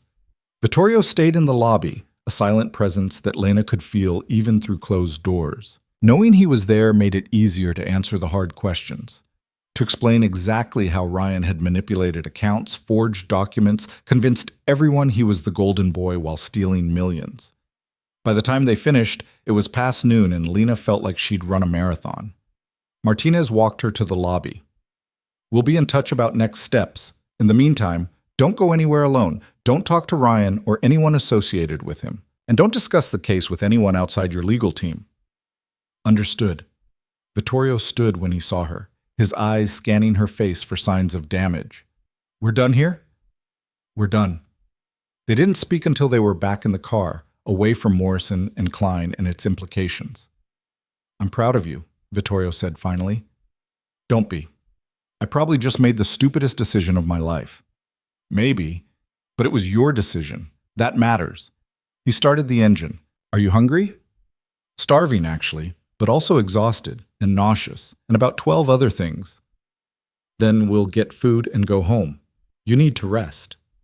Home. He said it so casually, like his penthouse was already hers, like they were already a unit instead of 2 people still figuring each other out. They stopped at a place that specialized in healthy meals for pregnant women, which apparently was something that existed in whatever tax bracket Vittorio occupied. Lena ate grilled chicken and vegetables that tasted expensive while Vittorio made phone calls in Italian, his voice low and rapid. What was that about? Lena asked when he hung up. Security. I'm having someone watch your old apartment and the convenience store, anywhere Ryan might think to look for you. You think he'll come after me? I think he's a narcissist who just found out he's being investigated. Narcissists don't react well to being cornered. Better to be prepared. He took a bite of his own food. I'm also having someone look into his current residence, his routine, his known associates. If he makes a move toward you, we'll know before he gets close. That seems excessive. That seems prudent. There's a difference. They finished eating in silence. Lena's phone buzzed. A text from Jennifer Morrison thanking her for her cooperation and confirming that Patricia Wells would be in touch tomorrow. Then another text, this one from a number she didn't recognize. I know what you did. You're going to regret this. Her hands went cold. She showed the message to Vittorio. His expression went flat. Forward that to Martinez, then block the number. How did he get my number? He probably never deleted it, but he's stupid for making threats in writing. Vittorio took her phone, did something that made it buzz several times. I'm forwarding this to the FBI's cybercrime division. Texting threats related to a federal investigation is a crime. He just gave them another charge. Won't that make him angrier? Probably, which is why you're not going anywhere without me or my people until this is over. He handed back her phone. I mean it, Lena. Nowhere alone. Not even to the corner store. That's insane. I can't live like that. You can, and you will. At least until Ryan's in custody. His voice left no room for argument. I'm not risking you or the baby because you think I'm being paranoid. Lena wanted to argue, but the text message had rattled her more than she wanted to admit. Ryan had always been controlling, but this was different. This was threatening. They went back to the penthouse. Lena collapsed on the couch, suddenly so tired she could barely keep her eyes open. Vittorio disappeared into his office, voice carrying through the door as he made more calls. She must have dozed off because when she woke, the sun was lower in the sky and someone was knocking on the door. Lena sat up, disoriented, as Vittorio appeared from his office. Stay there, he said quietly. He checked something on his phone. Security camera, Lena realized, before opening the door. 3 women swept in, all talking at once in rapid Italian. They were clearly related to Vittorio. Same dark hair, same sharp features, same commanding presence. Vittorio, you bastardo, why didn't you tell us? The tallest one stopped mid-sentence when she saw Lena. Oh, you must be her. Her? Lena stood slowly. The woman who finally got our brother's attention. The speaker switched to English, accent thick but words clear. I'm Gabriella. These are my sisters, Isabella and Maria. We heard you're pregnant. Lena shot Vittorio a look. He had the grace to appear slightly uncomfortable. I may have mentioned it. Mentioned it? You called Gabriella at 6 a.m. ranting about becoming a father and expecting her not to tell the rest of us. Isabella, younger, with softer features, came forward and took Lena's hands. Congratulations. Also, our brother is an idiot. Has he proposed yet? We're not together like that, Lena managed. You're having his baby. You live in his apartment. What else would you call it? Maria, who seemed to be the youngest, was already examining Lena's face critically. You look exhausted. Are you eating enough? Vittorio, is she eating enough? She's standing right here, Lena said.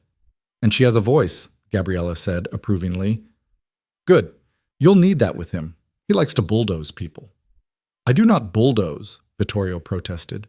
All 3 sisters laughed. It was clear they'd had this argument before. For the next 2 hours, Lena was swept up in a whirlwind of sisterly advice, interrogation disguised as friendly questions, and more food than 3 pregnant women could eat. The sisters had brought groceries, fresh pasta, vegetables, cheese, bread, and had taken over Vittorio's kitchen like they owned it. So how did you meet our brother? Gabriella asked while chopping vegetables. Hotel bar. 3 months ago.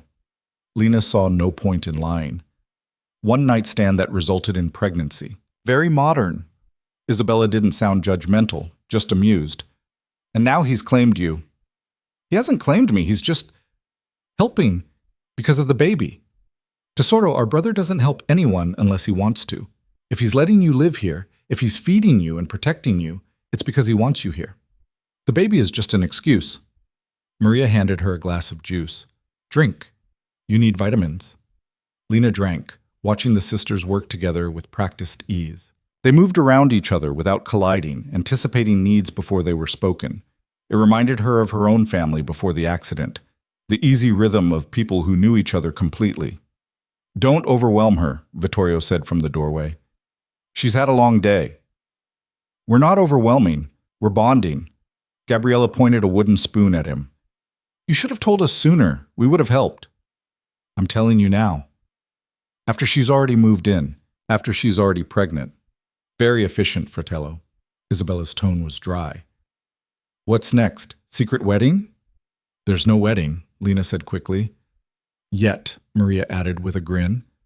Dinner was loud and chaotic, and exactly what Lena hadn't realized she needed. The sisters told stories about Vittorio as a child, how he'd been protective even then, getting into fights defending them at school. How he'd taken over their father's business at 25 when it became clear the old man was running it into the ground. "Our father was not a good man," Gabriella said bluntly. "He cared more about power than people. But Vittorio changed things when he took over, made the business more legitimate, stopped the worst of the violence." "Not all of it," Vittorio said quietly. "No, not all, but enough that we can sleep at night." Isabella reached across the table, squeezed his hand. "You're better than him, better than he ever was." After dinner, the sisters insisted on cleaning up despite Lena's protests. When they finally left, with promises to visit again soon and threats of dire consequences if Vittorio didn't take care of her, the apartment felt too quiet. "I'm sorry they ambushed you," Vittorio said. "Don't be. Lena searched for the right word. "They're wonderful. I haven't had family in years. I forgot what it felt like. They liked you. I could tell." How? Because they would have been polite if they didn't. When my sisters like someone, they're loud about it. He started making tea without asking if she wanted any. "How are you feeling about today?" "Terrified, like I just painted a target on my back." She accepted the tea he handed her. "But also relieved, like I'm finally doing something instead of just surviving. The SEC will protect you during the trial, but until then, you're vulnerable. Ryan knows you're cooperating. He'll try to discredit you or scare you into backing out. So what do? We make sure he can't get to you, and we prepare for whatever he tries." Vittorio sat beside her on the couch. "I've dealt with men like Ryan before. Bullies who think money and connections make them untouchable. They fold when someone actually fights back. And if he doesn't fold, then I make him. No hesitation, no doubt." Lena should have been disturbed by how easily he talked about violence. Instead, she just felt safe, protected in a way she hadn't felt in years. Her phone buzzed again. Another unknown number. Another message. "You always were a lying bitch. No one's going to believe you." Vittorio saw it over her shoulder. His jaw tightened. "He's getting sloppy. Good. Angry people make mistakes. I don't want him making mistakes near me. He won't get the chance." Vittorio took her phone, forwarded the message to Martinez. "Tomorrow, I'm having new security installed. Cameras, reinforced locks, the works. And you're getting a security detail." "A what?" "Someone to stay with you when I can't. Someone trained to handle threats." He looked at her. "I know you don't like feeling controlled, but this is non-negotiable. Your safety is non-negotiable. And if I say no, then I'll follow you myself and you'll have no privacy at all. Your choice." Put that way, it wasn't much of a choice. "Fine, security detail, but they can't be obvious about it. I'm not walking around with a bodyguard making everyone stare. They'll be discreet. You'll barely know they're there." Lena doubted that, but didn't argue. She was too tired to argue. She stood to go to her room, swayed slightly. Vittorio caught her elbow, steadied her. "You need to sleep," he said. "I need a lot of things. Sleep's pretty far down the list." "Name the others. Maybe I can help." "I need to know this is going to work out. That testifying against Ryan won't destroy what's left of my life. That you're not going to wake up tomorrow and realize this is too much trouble." The words came out before she could stop them. "I need to know I'm not making another massive mistake." Vittorio's hands came up to frame her face, gentle despite their size. "You're not a mistake. This baby isn't a mistake. Whatever happens with Ryan, whatever happens with the trial, we'll figure it out together, I promise." "You can't promise that." "I can, and I am." He leaned down, pressed his forehead to hers like he had the night before. "I'm not going anywhere, Lena. Get used to it." She wanted to believe him, wanted to trust that this would work out, but trust had been beaten out of her by Ryan's fists and lies. "I don't know how to do this," she whispered. "Do what?"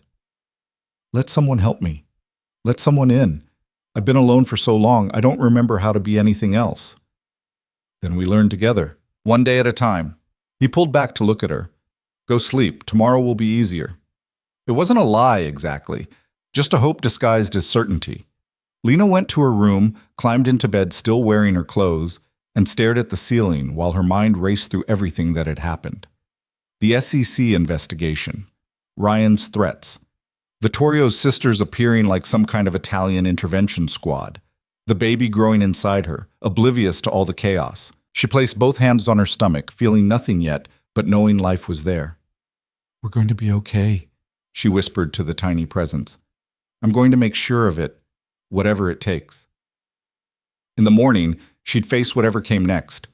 But tonight, she let herself rest in the fragile safety of Vittorio's protection, trying to believe that maybe, just maybe, things were starting to look up. The security detail arrived at 7 a.m., which meant Lena was woken by the sound of voices in the living room and the smell of coffee she couldn't drink.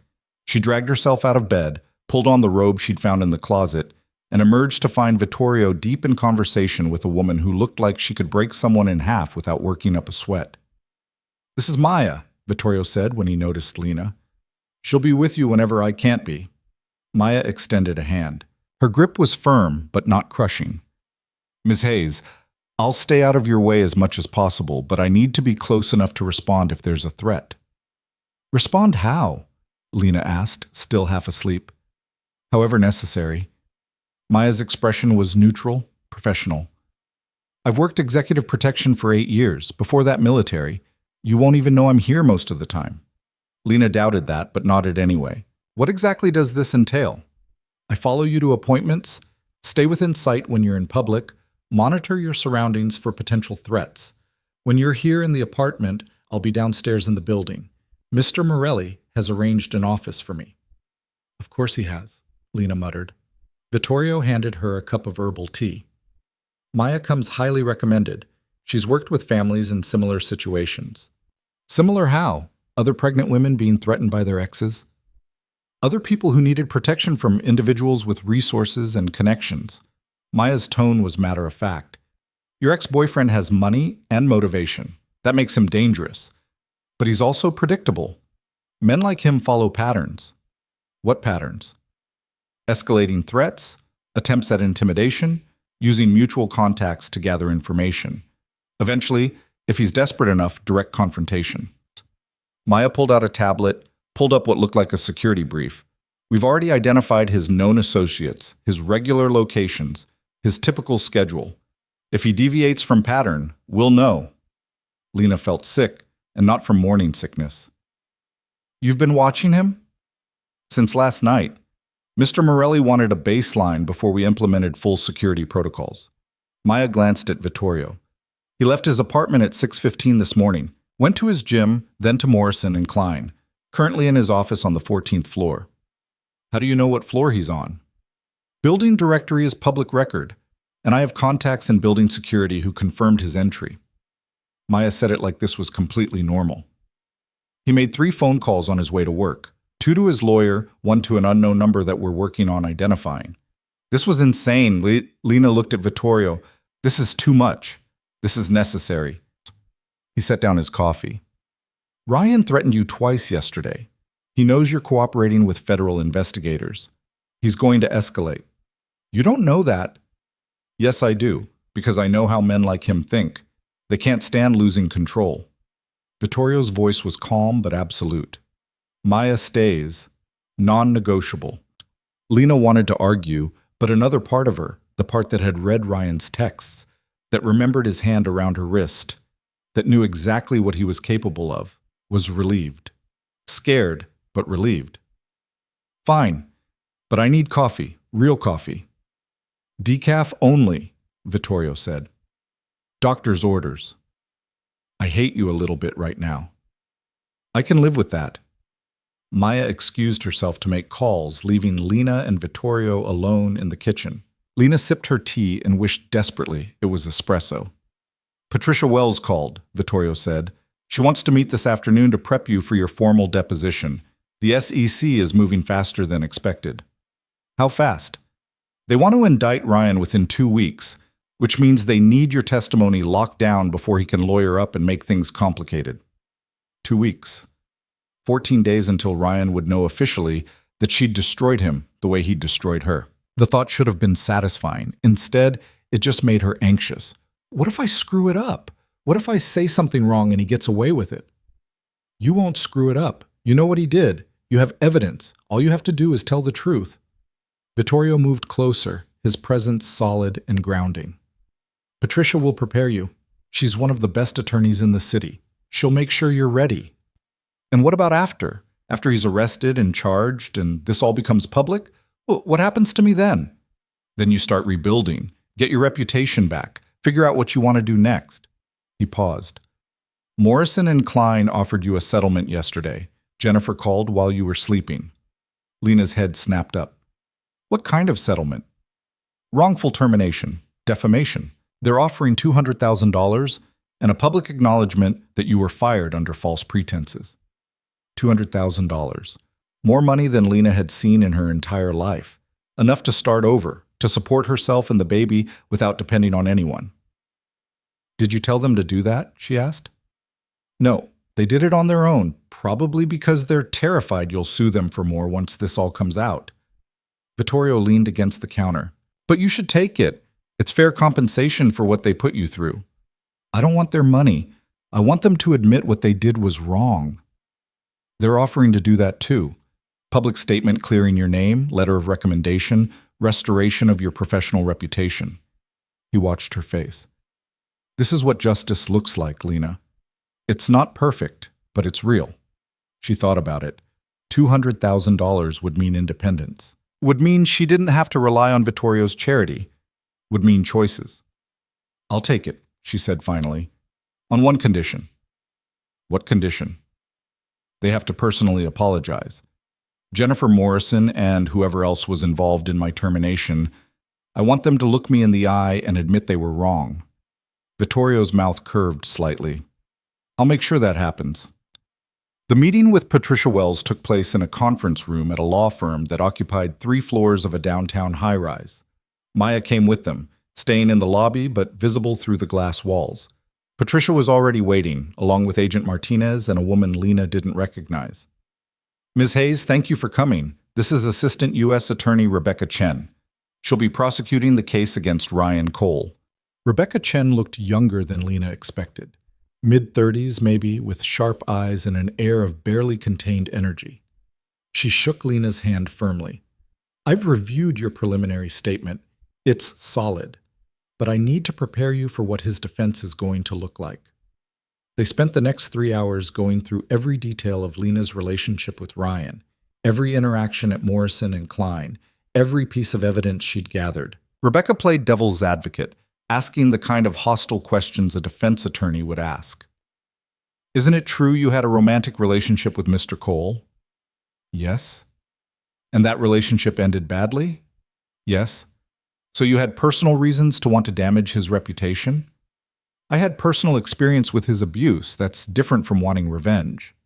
But you were angry at him, angry enough to make accusations without proof. I had proof. His own transaction records. Which you accessed without authorization. Which I accessed as part of my job responsibilities. I was his team lead. I had authorization to review all accounts under my supervision. Rebecca nodded approvingly. Good.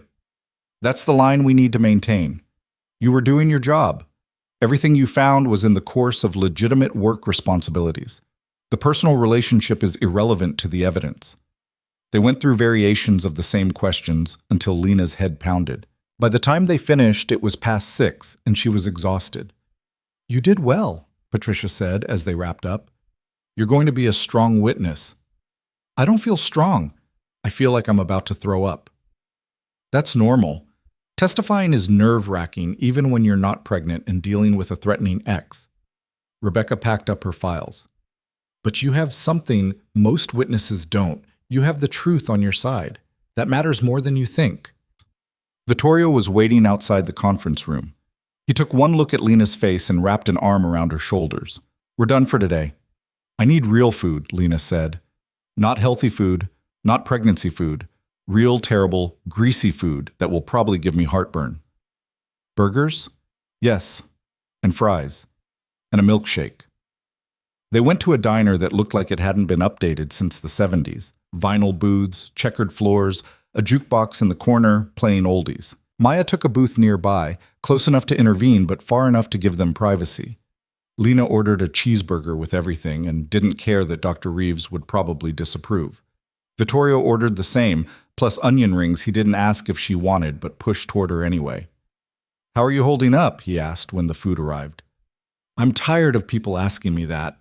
She bit into her burger, closed her eyes in appreciation.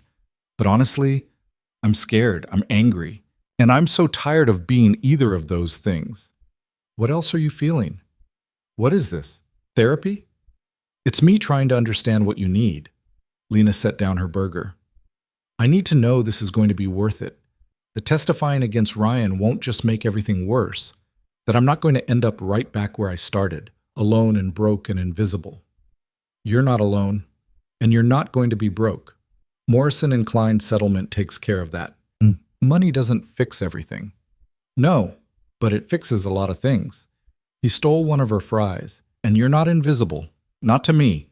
Not to my sisters, who are already planning the baby shower despite me telling them it's too early. Not to the people who are working to make sure Ryan faces consequences." "Your sisters want to throw me a baby shower?" "They want to do a lot of things. I've been fielding texts all day." He pulled out his phone, showed her the screen. "Gabriella wants to know if you need baby furniture. Isabella wants to take you shopping for maternity clothes. Maria wants to set up a nursery. I told them to slow down, but they're not listening." Lena felt something warm and unfamiliar spread through her chest. "They barely know me. They know you're important to me. That's enough for them." He said it simply, like it was obvious, like her importance was a settled fact. "I'm not used to this," Lena said quietly. "People caring, people showing up for years. It's just been me." "Get used to it, because they're not going away. None of us are." They finished eating in comfortable silence. On the way back to the car, Lena's phone rang. Unknown number. Her stomach dropped. "Don't answer it," Vittorio said. "I have to. It could be the SEC or—" "It's not. It's him." He took the phone from her hand, answered it himself, put it on speaker. "This is Vittorio Morelli. Whatever you're calling to say, you can say it to me." A pause. Then Ryan's voice, tight with barely controlled rage. "Who the hell are you?" "The person who's going to make sure you pay for every threat, every lie, every time you laid hands on her." Vittorio's tone was conversational, almost pleasant. "Keep calling, keep texting. Every piece of evidence makes the prosecutor's case stronger." "You don't know who you're dealing with." "I know exactly who I'm dealing with. A trust fund coward who thinks money makes him untouchable. But money only protects you until someone with more money decides you're not worth protecting." Vittorio smiled, cold and sharp. "And I have significantly more money than you, Ryan, along with significantly fewer scruples about how I use it." "Is that a threat?" "It's a promise. Stay away from Lena. Stop calling. Stop texting. Disappear until your trial, and maybe you'll only face embezzlement charges. Keep harassing her, and I'll make sure every illegal thing you've ever done comes to light. Tax evasion, money laundering, that DUI you paid someone to cover up 3 years ago. All of it." Silence on the other end. Then, "You're bluffing." "Am I? You want to test that theory?" Vittorio's voice dropped lower, more dangerous. "I bury people like you for breakfast, Ryan. People who think they're powerful because they can bully women and steal from their employers. You're nothing." A footnote. "And if you ever contact Lena again, I'll make sure you disappear so completely that even your lawyer won't be able to find you." He hung up. Lena stared at him. "You can't just threaten people like that." "I can, and I did." He handed back her phone. "He needed to understand that you're protected, that there are consequences for coming after you." "What if he calls the police? What if he—" "Ush! He won't. Because everything I said was true. My people have been digging into his background. He has more skeletons than a cemetery." Vittorio opened the car door for her. "He'll back off now. Bullies always do when someone fights back." Maya drove them back to the penthouse. Lena spent the ride staring out the window, processing what had just happened.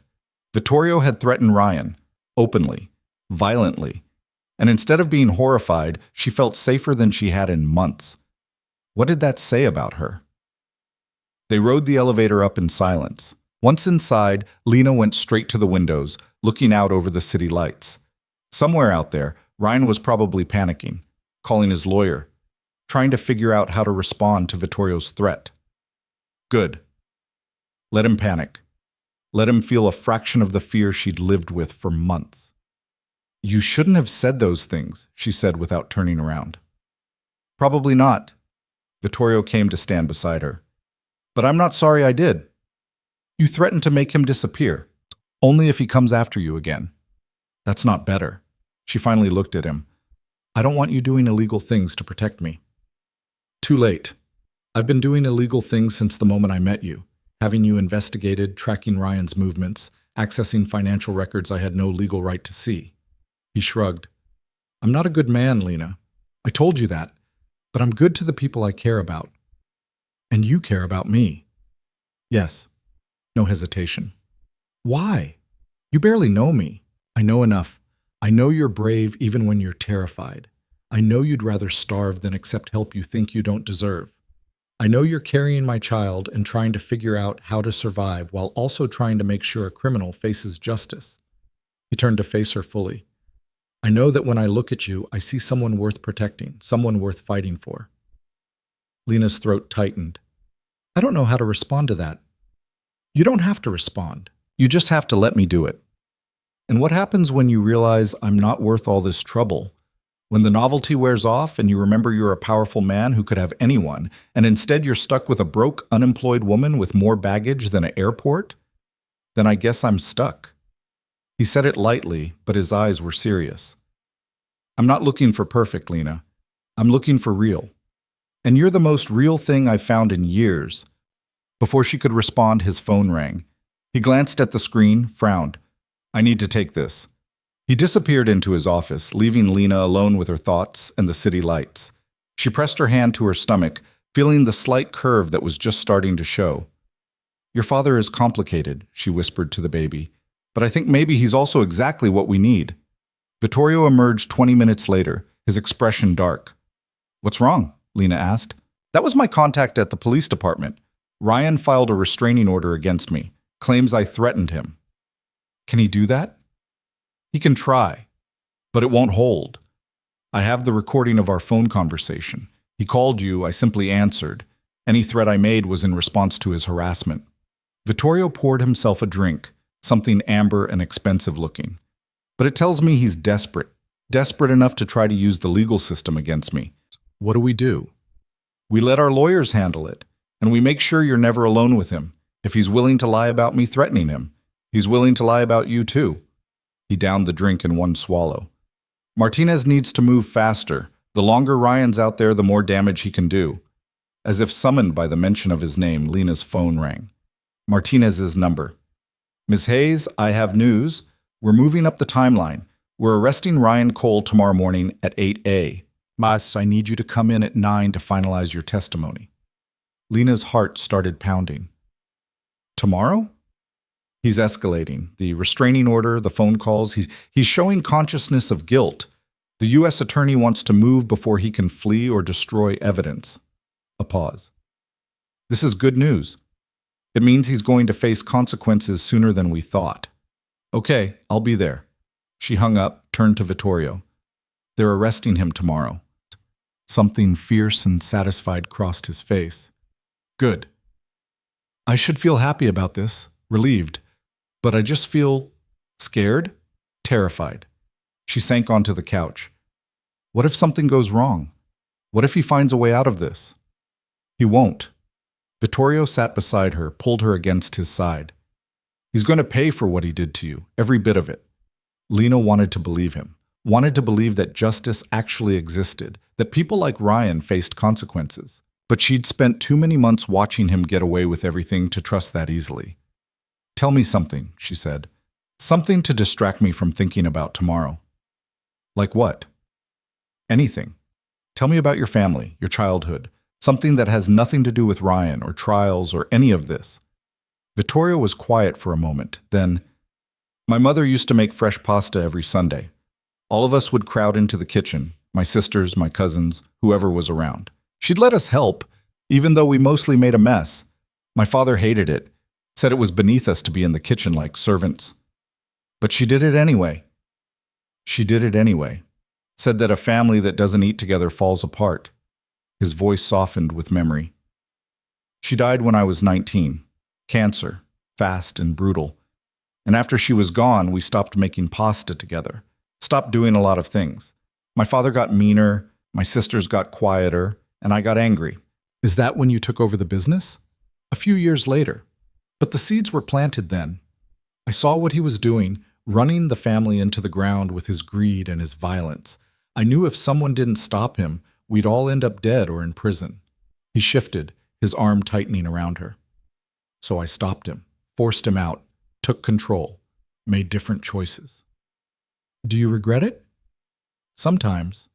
The choices I made to get here, they cost me things. Cost me parts of myself I'll never get back. He looked down at her. But if I hadn't made those choices, I wouldn't be here now. Wouldn't have found you.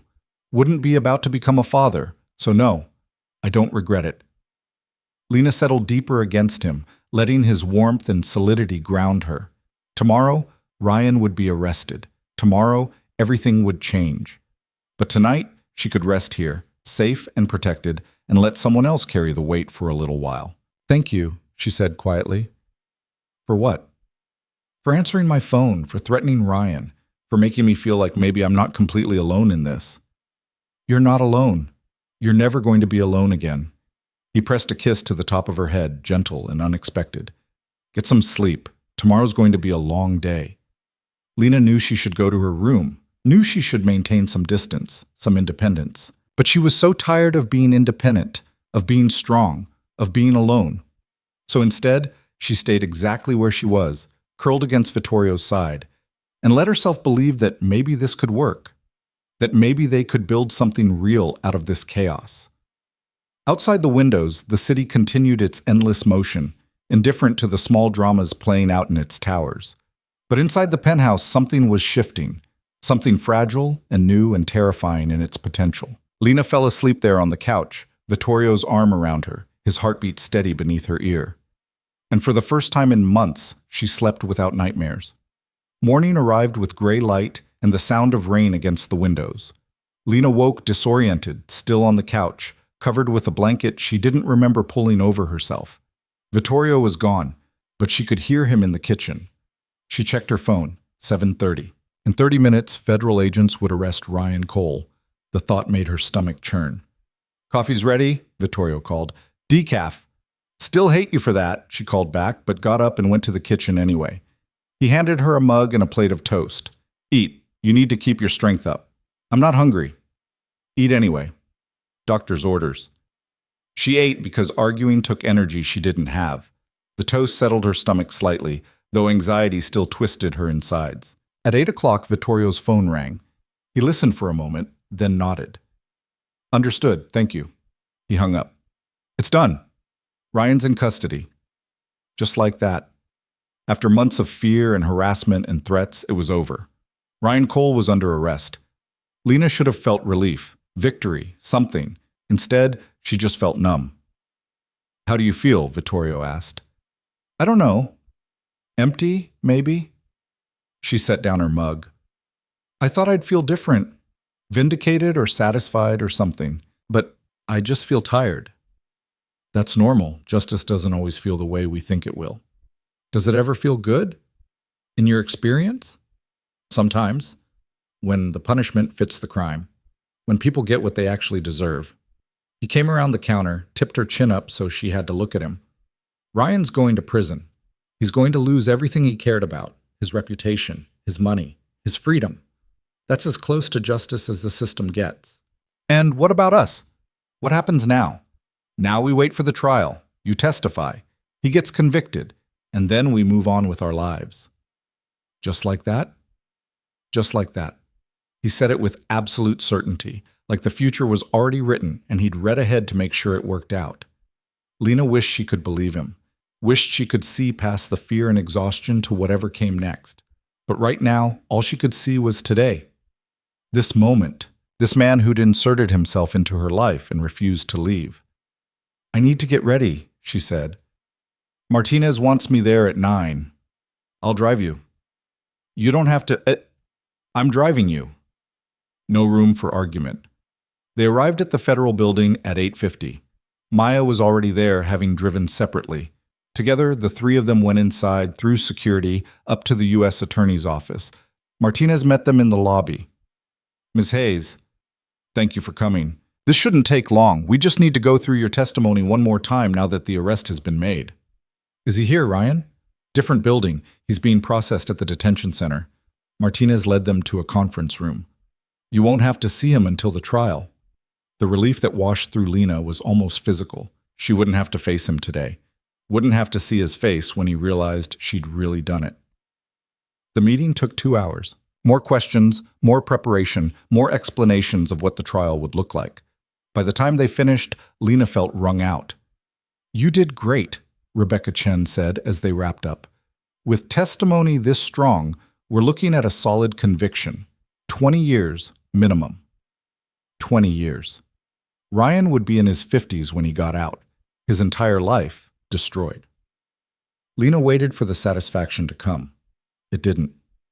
They left the federal building to find reporters crowding the sidewalk. Someone had leaked Ryan's arrest, and now cameras were everywhere. Ms. Hayes, is it true you're testifying against Ryan Cole? What's your relationship to the accused? Are the embezzlement allegations true? Maya immediately moved between Lena and the cameras, creating a barrier. Vittorio's hand found the small of Lena's back, guiding her through the crowd.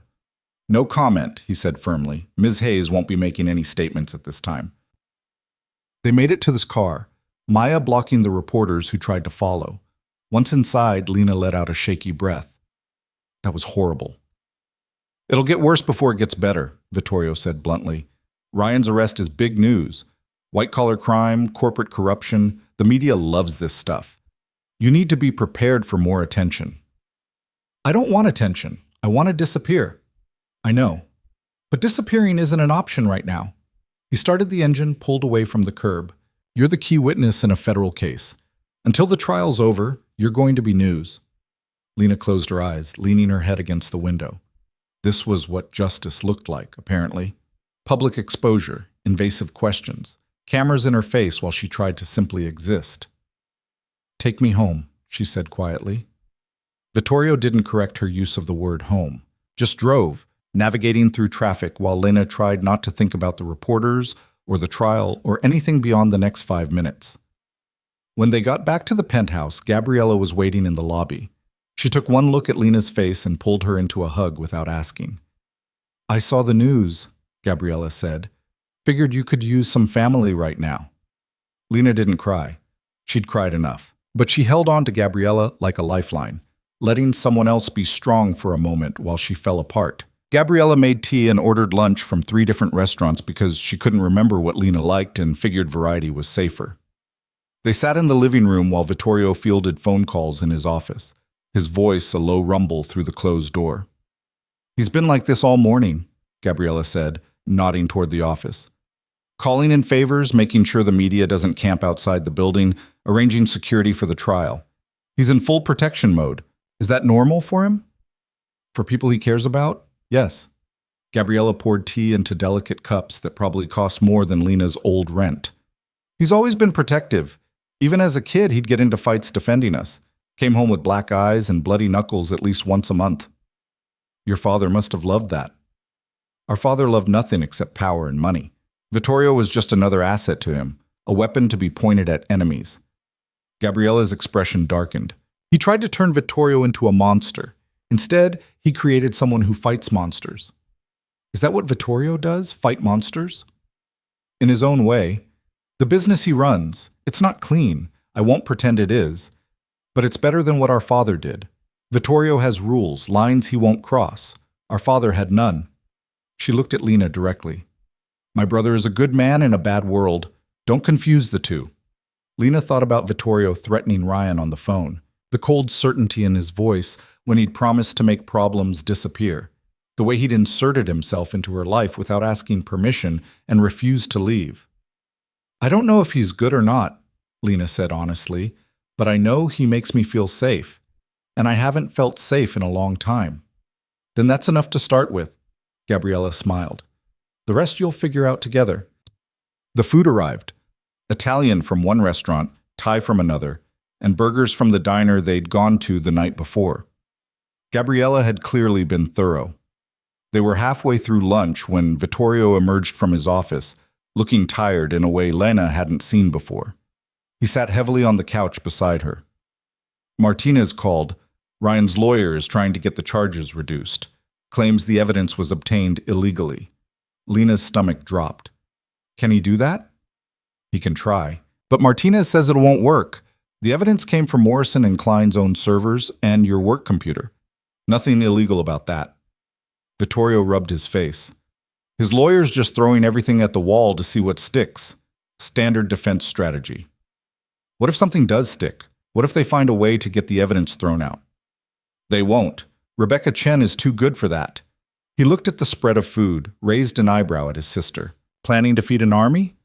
Planning to make sure she eats something she actually wants. Gabriella pushed a plate toward him. You look terrible. When did you last sleep? I'll sleep when this is over. Vittorio, I'm fine. His tone said the discussion was closed. To Lena, I need you to stay inside for the next few days. No going out, not even with Maya. The media is going to be watching for you. I can't just hide in here forever. Not forever, just until the trial. It's 3 weeks away. You can handle 3 weeks. 3 weeks of being trapped in this apartment, no matter how nice it was. 3 weeks of waiting for the other shoe to drop. Lena wanted to argue but didn't have the energy. Fine. 3 weeks. Gabriella stayed until evening, filling the apartment with chatter about her kids and her husband's terrible golf game and her ongoing war with the PTA president. Normal things that had nothing to do with trials or arrests or the baby growing inside Lena's body.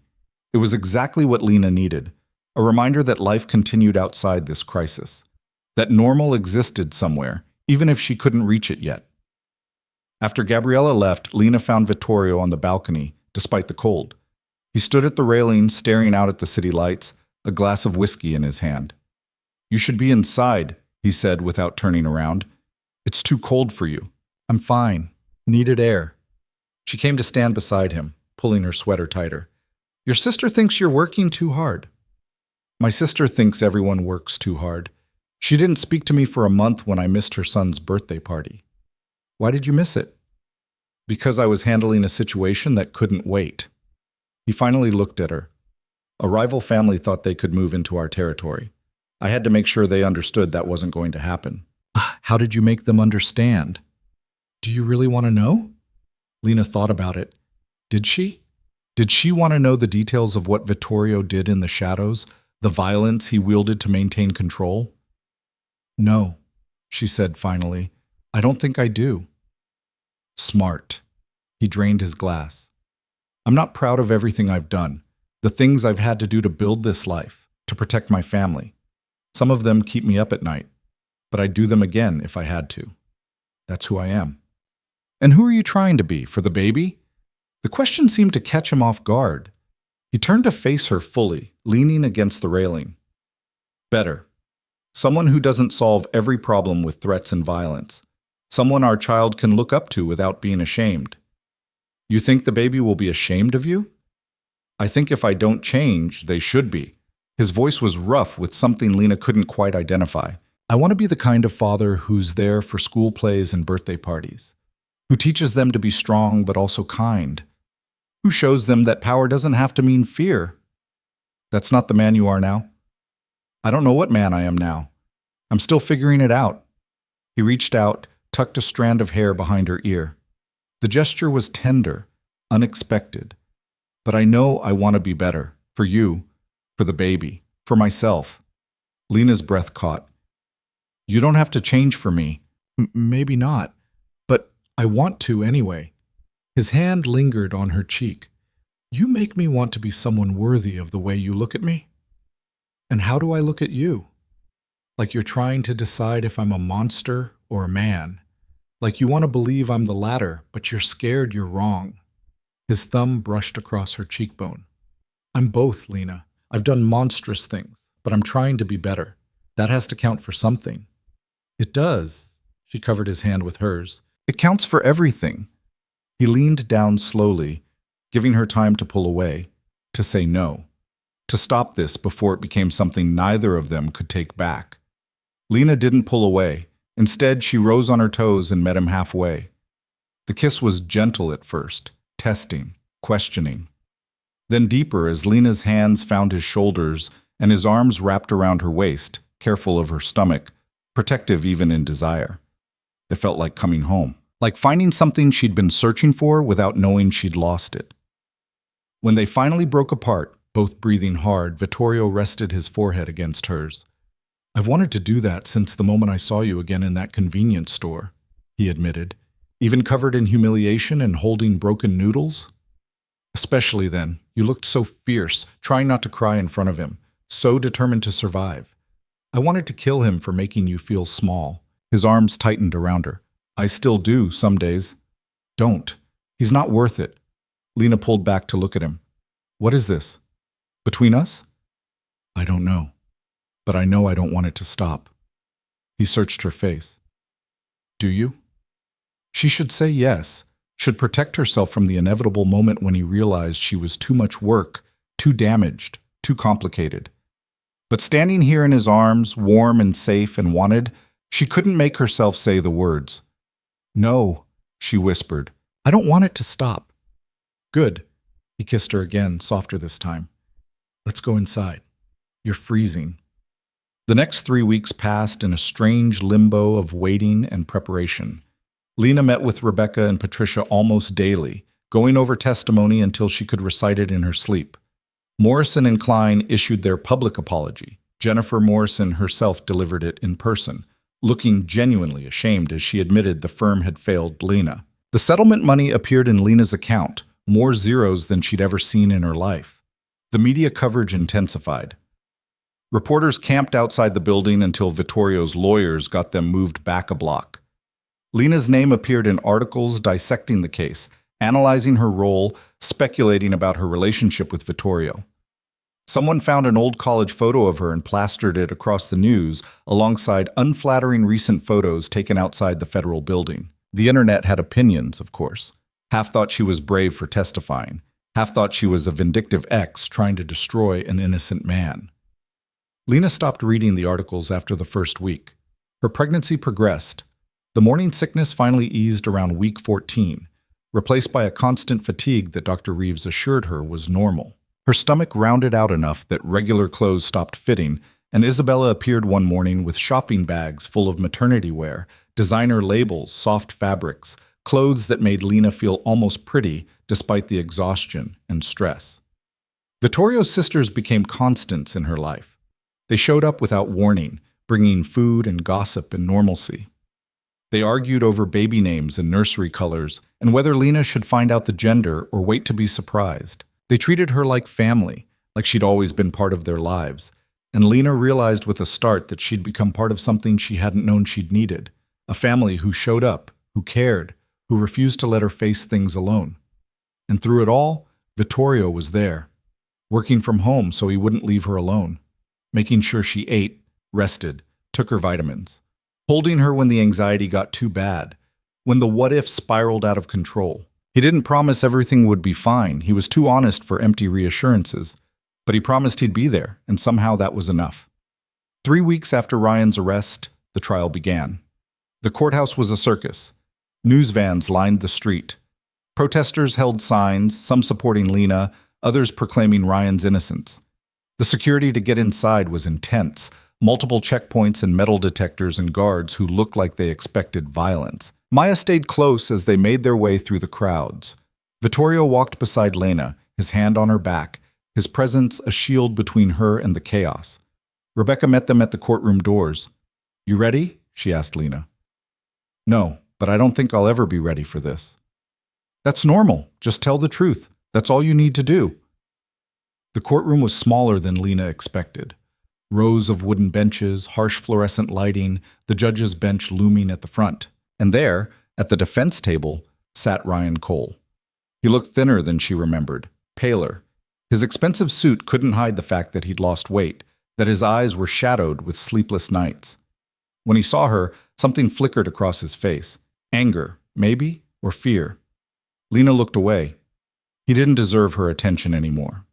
The trial lasted 4 days. Lena testified on day 2, walking to the witness stand on shaking legs while every eye in the courtroom tracked her movements.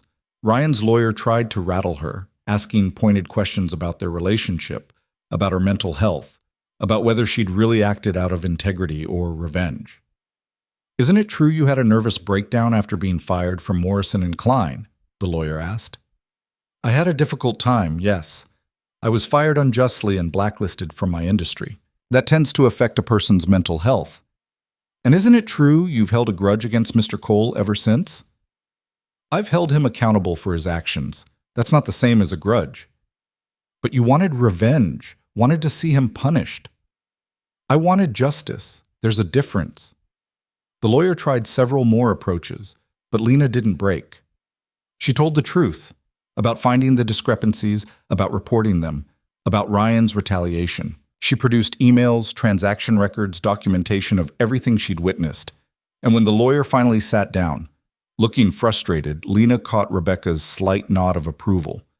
The rest of the trial was testimony from forensic accountants, FBI agents who'd traced the money, former Morrison and Klein employees who'd noticed Ryan's suspicious behavior but been too afraid to report it.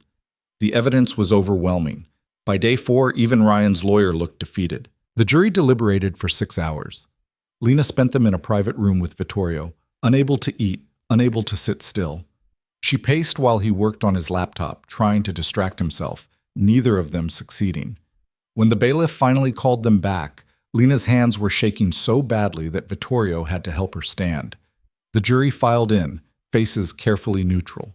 The judge asked if they'd reached a verdict. "We have, Your Honor." "On the charge of embezzlement in the first degree, how do you find?" "Guilty." "On the charge of wire fraud?" "Guilty." "On the charge of money laundering?" "Guilty." Guilty on all counts. 23 separate charges, every single one a conviction. The maximum sentence was 30 years in federal prison. Lena heard the verdicts through a strange fog. Beside her, Vittorio's hand found hers and squeezed. At the defense table, Ryan had gone white, his lawyer already whispering urgently about appeals. The judge set sentencing for 3 weeks out. Court was adjourned. And just like that, it was over. Ryan was led away in handcuffs. He looked at Lena one last time as he passed, and for a moment their eyes met. She saw in his face the realization that he'd lost everything: his freedom, his reputation, his future. All gone because he'd underestimated her. Lena felt no satisfaction, no triumph, just exhaustion and relief that it was finally done. Outside the courthouse, reporters swarmed. Maya and Vittorio created a barrier while Rebecca made a brief statement about justice being served. Lena said nothing, just let herself be guided to the car and driven away from the cameras and questions and chaos. Back at the penthouse, Lena went straight to the bedroom and collapsed on the bed. She was asleep before Vittorio could ask if she was okay. She woke hours later to darkness and the sound of voices in the living room. Checking her phone, she saw it was past 10. She'd slept through the entire evening. In the living room, she found Vittorio's sisters had invaded again. They'd brought champagne, sparkling cider for Lena, and were toasting the verdict like it was a victory party. "There she is," Maria called when she saw Lena. "The woman who took down a criminal. How does it feel?" "Exhausting," Lena admitted. "But good. It feels good. It should feel amazing. You're a hero." Isabella pulled her into a hug. "You stood up for yourself and made sure a bad man faced consequences. That's what heroes do." "I'm not a hero. I'm just someone who couldn't let him get away with it." "That's what makes you a hero." Gabriella pressed a glass of cider into her hand. "Now drink. We're celebrating." They celebrated until midnight, the sisters telling stories and making plans for the future. They'd already started decorating the nursery. Vittorio had apparently given them free rein over one of the spare bedrooms. They'd picked a neutral color scheme, soft grays and whites, since Lena still didn't know if the baby was a boy or girl. "You should find out," Maria argued. "How are you supposed to plan if you don't know?" "We'll figure it out either way," Lena said. "I kind of like the surprise." "Spoken like someone who's never been pregnant," Isabella said with a laugh. "Wait until you're 8 months along and miserable. You'll want every detail you can get." When the sisters finally left, exhausted from celebrating, Lena found Vittorio on the balcony again. He stood in the same spot as 3 weeks ago, but this time there was no tension in his shoulders, no worry creasing his forehead. "It's over," Lena said, coming to stand beside him. "It's over," he agreed. "How do you feel?" "I don't know, relieved, scared, happy, all of it at once." She leaned against the railing. "What happens now?" "Now you decide what you want your life to look like. You have money. You have your reputation back. You can do anything." He turned to face her. "What do you want?" Lena thought about it. What did she want? For months she'd been in survival mode, just trying to make it through each day.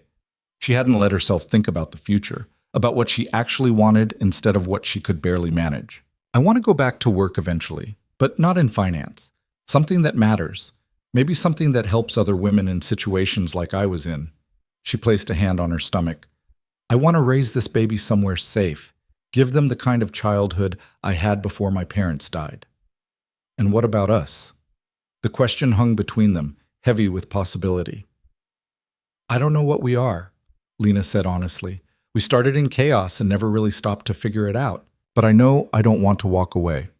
I know that when I think about the future, you're in it. That's enough for me." He pulled her close, wrapping his arms around her carefully. "We'll figure out the rest as we go." "What about you? What do you want?" "I want to be better than I was. I want to build something legitimate, something our child can be proud of. I want—" He paused, choosing his words carefully. "I want to be the kind of man who deserves you." "You already are." "Not yet, but I'm working on it." He kissed the top of her head. "I've started transitioning some of the family business, moving away from the gray areas into things that are fully legal. It's going to take time, but it's happening. Because of me. Because of us. Because I want our child to grow up knowing their father builds things instead of destroying them. Because you make me want to be more than what my father made me." Lena pulled back to look at him. "You're nothing like your father. Your sisters made that very clear. They're biased. They're honest. And they love you. And they're right." She took his hand, placed it on her stomach where the small bump was just starting to show. "This baby is lucky to have you as a father." Something shifted in Vittorio's expression, wonder mixed with fear. "I'm terrified of screwing this up." "Good. That means you'll try hard not to." She smiled. "We're both terrified. We'll be terrified together." The weeks after the trial settled into a new rhythm. Ryan's sentencing came and went, 28 years in federal prison, with possibility of parole after 20. Morrison and Klein offered Lena her old job back, which she turned down immediately. Instead, she started consulting with a nonprofit that helped women navigate career recovery after workplace abuse. It was part-time, flexible, and made her feel like she was doing something meaningful. The media attention faded as new scandals replaced old ones. Lena could leave the apartment again without being photographed, could walk down the street without reporters shouting questions. Life began to feel almost normal. Her pregnancy progressed into the second trimester. The fatigue eased, replaced by a surge of energy that Dr. Reeves called the honeymoon phase. Lena felt the baby move for the first time at 18 weeks, a flutter like butterfly wings that made her cry in the middle of a meeting with her new nonprofit colleagues. At 20 weeks, she and Vittorio went for the anatomy scan. Dr. Reeves moved the ultrasound wand across Lena's stomach, pointing out tiny features: the spine, the heart, the perfect little hands and feet. "Everything looks great," Dr. Reeves said. "Baby's measuring right on track, strong heartbeat, all the organs developing normally." She paused, smiled. "Do you want to know the gender?" Lena looked at Vittorio. They'd discussed this, had decided they wanted to know, despite her earlier preference for surprise. "Yes," they said together. "Congratulations, you're having a girl." A girl? Lena's eyes filled with tears for what felt like the 100th time that day. A daughter. She was going to have a daughter. Beside her, Vittorio had gone very still. When she looked at him, she saw his eyes were wet too. "A girl," he said, voice rough with emotion. "We're having a girl. Is that okay?" "It's perfect." He leaned down, kissed her gently. "She's perfect." They left the doctor's office with a new set of ultrasound pictures and a sense of reality that had been abstract before. A daughter. A real person who would need clothes and a name and parents who had their act together enough to raise her right. I'm completely unprepared for this, Lena said in the car. You're going to be an amazing mother. How do you know? I don't know anything about babies. I've never even changed a diaper. Neither have I. We'll learn together. He reached over, took her hand. My sisters will teach us. They've been dying to get their hands on this baby since they found out you were pregnant. As if summoned by the mention, Vittorio's phone rang. Gabriella's face appeared on the screen. Well? She demanded the moment he answered. Do we know yet? Vittorio put her on speaker. It's a girl. The shriek that came through the phone was loud enough to make them both wince. In the background, they could hear Isabella and Maria joining in, all three sisters screaming with excitement. A girl! We're getting a niece! Oh, this is perfect! I'm calling Mama's dress shop right now. Wait, do you have a name yet? We haven't discussed names, Lena said. We'll start discussing, and send us the ultrasound pictures, and let us know when you want to go shopping for the nursery. And, Gabriella, breathe, Vittorio interrupted. We just found out 10 minutes ago. Give us time to process before you plan the entire childhood. Fine, but I'm coming over tomorrow with baby name books and fabric samples for the nursery. And actually, I'm just coming over now. See you in 20 minutes. She hung up before they could protest. Lena laughed despite herself. Your sisters are intense. They're excited. They've been waiting for one of us to have a baby for years. Now they finally get to spoil someone. True to her word, Gabriella appeared 20 minutes later with Isabella and Maria in tow. They brought food, baby name books, and enough enthusiasm to power a small city. They took over the living room, spreading out fabric samples and paint chips and arguing over whether the nursery should be more modern or traditional. It needs to be calming, Isabella insisted. Babies can sense stress. It needs to be stimulating, Maria countered. Babies need visual development. It needs to be whatever Lena wants, Gabriella said firmly. To Lena, what do you want? Lena looked at the chaos spread across the coffee table, the samples and books and opinions. 6 months ago, she'd been alone and desperate, counting coins for instant noodles. Now she was surrounded by people who cared, planning a nursery for a daughter she already loved, building a life she'd never imagined possible. I want it to feel safe, she said quietly, like nothing bad can reach her there, like she's protected and loved and wanted. The sisters exchanged glances, something soft passing between them. Then that's what we'll make, Gabriella said. A room that feels like love. They spent the next few hours planning, arguing, laughing. Vittorio eventually retreated to his office, leaving the women to it, but Lena caught him watching from the doorway more than once, something tender in his expression. That night, after the sisters left and the apartment fell quiet, Lena stood in the empty room that would become the nursery. It was bare now, just white walls and hardwood floors and potential. But she could see it. Could see the crib in the corner, the rocking chair by the window, the shelves full of books they'd read together. Could see herself walking the floors at 3 a.m., soothing a crying baby, exhausted but happy. Could see Vittorio beside her, learning how to be a father, choosing love over the violence he'd known his whole life. You're going to be so loved, she whispered to her daughter. So protected. I promise you'll never wonder if you're wanted. I promise you'll always know you're safe. Vittorio appeared in the doorway, watching her, talking to the baby, promising her things I'm terrified I won't be able to keep. Lena turned to face him. What if I'm a terrible mother? What if I screw her up? You won't. You can't know that. I can. Because you're already thinking about how to protect her, how to make her feel safe and loved. That's what good parents do. He came to stand beside her, looking around the empty room. She's going to have everything we didn't. Stability. Parents who choose her every day. A family that shows up. Your sisters are really wonderful, you know that?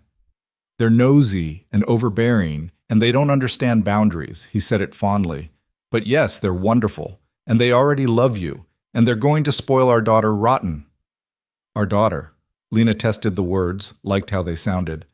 We should probably pick a name eventually. Do you have ideas? A few. My mother's name was Catherine. I always thought if I'd had a daughter, I'd use it somehow. She paused. What about you? My mother was Sophia.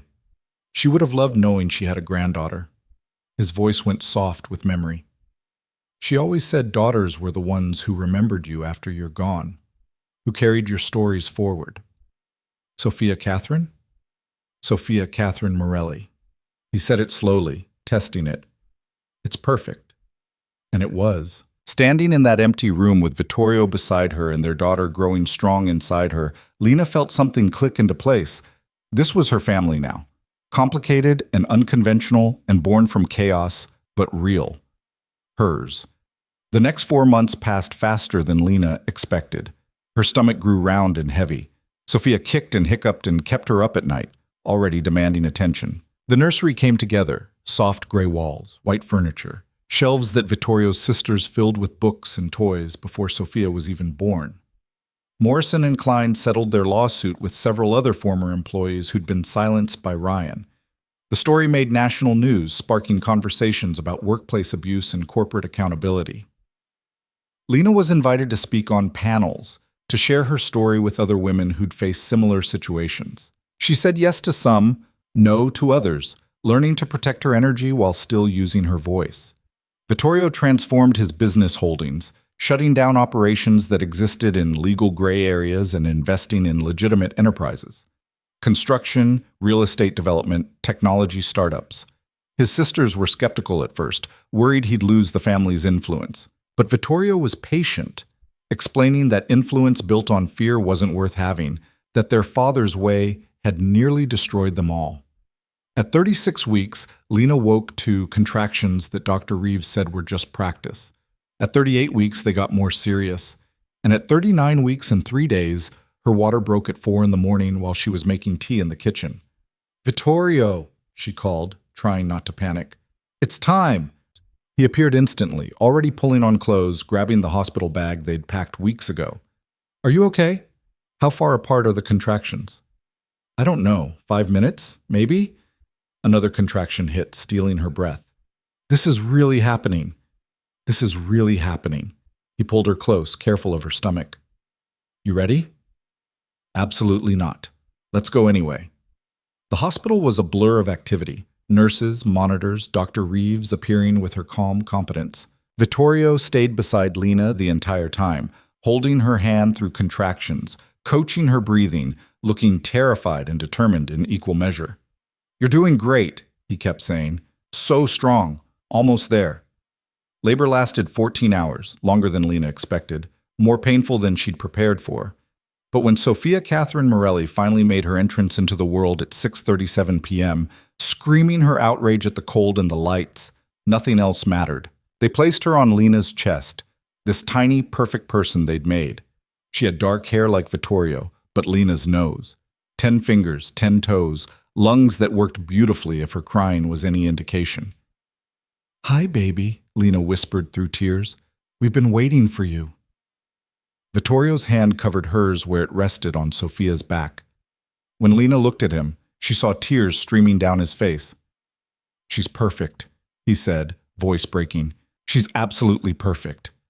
And she was. Despite the chaos that had brought them together, despite the fear and uncertainty that had marked their beginning, Sophia was perfect. The first few weeks were brutal. Sleepless nights, constant feeding, learning Sophia's different cries and what they meant. But Vittorio was there for all of it, changing diapers at 3 a.m., walking the floors with Sophia when she wouldn't settle, figuring out parenthood alongside Lena with a patience she'd never expected from him. His sisters descended like a helpful plague, bringing food and advice and offers to hold the baby so Lena could shower. They taught her and Vittorio everything, how to swaddle, how to burp, how to survive on 2 hours of sleep. At Sophia's 1-month checkup, Dr. Reeves pronounced her perfect and healthy. At 2 months, she smiled for the first time. A real smile, not gas. And both Lena and Vittorio cried. At 3 months, she started sleeping longer stretches at night, and Lena felt almost human again. 6 months after Sophia was born, on a Saturday morning while she napped in her swing, Vittorio took Lena out to the balcony, the same spot where they'd stood so many times before, watching the city, figuring out their lives. "I have something for you," he said, suddenly nervous in a way she rarely saw. He pulled a small box from his pocket, opened it to reveal a ring, simple, elegant, a diamond that caught the morning light. Marry me, he said. Not a question, but not quite a demand either. A request from someone who knew the answer wasn't guaranteed. Not because of Sophia. Not because we're already living together. Or because it makes things easier. Marry me because I love you. Because I want to spend the rest of my life figuring things out with you. Because you make me want to be better and I want to spend every day trying to deserve you. Lena looked at the ring, at Vittorio's face, at the life they'd built from nothing. She thought about the woman she'd been 9 months ago, desperate, alone, invisible, and the woman she was now, stronger, loved, seen. Yes, she said simply. Yes, I'll marry you. He slipped the ring on her finger and then kissed her like she was the only thing that mattered in the world. From inside the apartment, Sophia started fussing, demanding attention even in sleep. They pulled apart, laughing. We should check on her, Lena said. We should, but Vittorio held her a moment longer. Thank you. For what? For giving me a chance, for letting me in, for building this life with me even though I gave you every reason not to. His forehead rested against hers. For making me a father, for making me better. You did that yourself. I just gave you a reason to try. They went inside together to check on their daughter. Sophia had settled herself back to sleep, tiny fists curled against her cheeks, perfect and peaceful. Lena and Vittorio stood over her crib, hands linked, watching her breathe. We did good, Vittorio said quietly. We did really good. Lena leaned into him. And we're going to keep doing good, together. 6 months later, they married in a small ceremony at Gabriella's house. Just family, Vittorio's sisters and their families, a few close friends, and Sophia in a white dress that was ridiculous and perfect. The ceremony was simple, the vows honest. They promised to choose each other, to keep building something better, to give Sophia the family they both wished they'd had. After the ceremony, while guests mingled and Sophia charmed everyone, Lena found a quiet moment on Gabriella's back porch. She looked at her ring, at the party visible through the windows, at the life she'd built from the ashes of her old one. A year ago, she'd been in a convenience store counting coins, humiliated and desperate. Now she was married to a man who'd moved heaven and earth to protect her. She had a daughter who was healthy and happy. She had sisters-in-law who'd become her family. She had work that mattered, money in the bank, a future that looked nothing like she'd expected, but everything she'd needed. There you are. Vittorio appeared beside her, Sophia asleep on his shoulder. People are asking for the bride. Let them wait a minute. Lena leaned against him, careful not to wake the baby. I'm taking it in, all of this. Having regrets? Not even close. She looked up at him. I'm just thinking about how far we've come, how different things could have been. But they're not. We're here, together, building something real. He shifted Sophia slightly, pressed a kiss to Lena's temple. And we're just getting started. Yeah. Lena smiled, feeling more settled than she'd felt in years.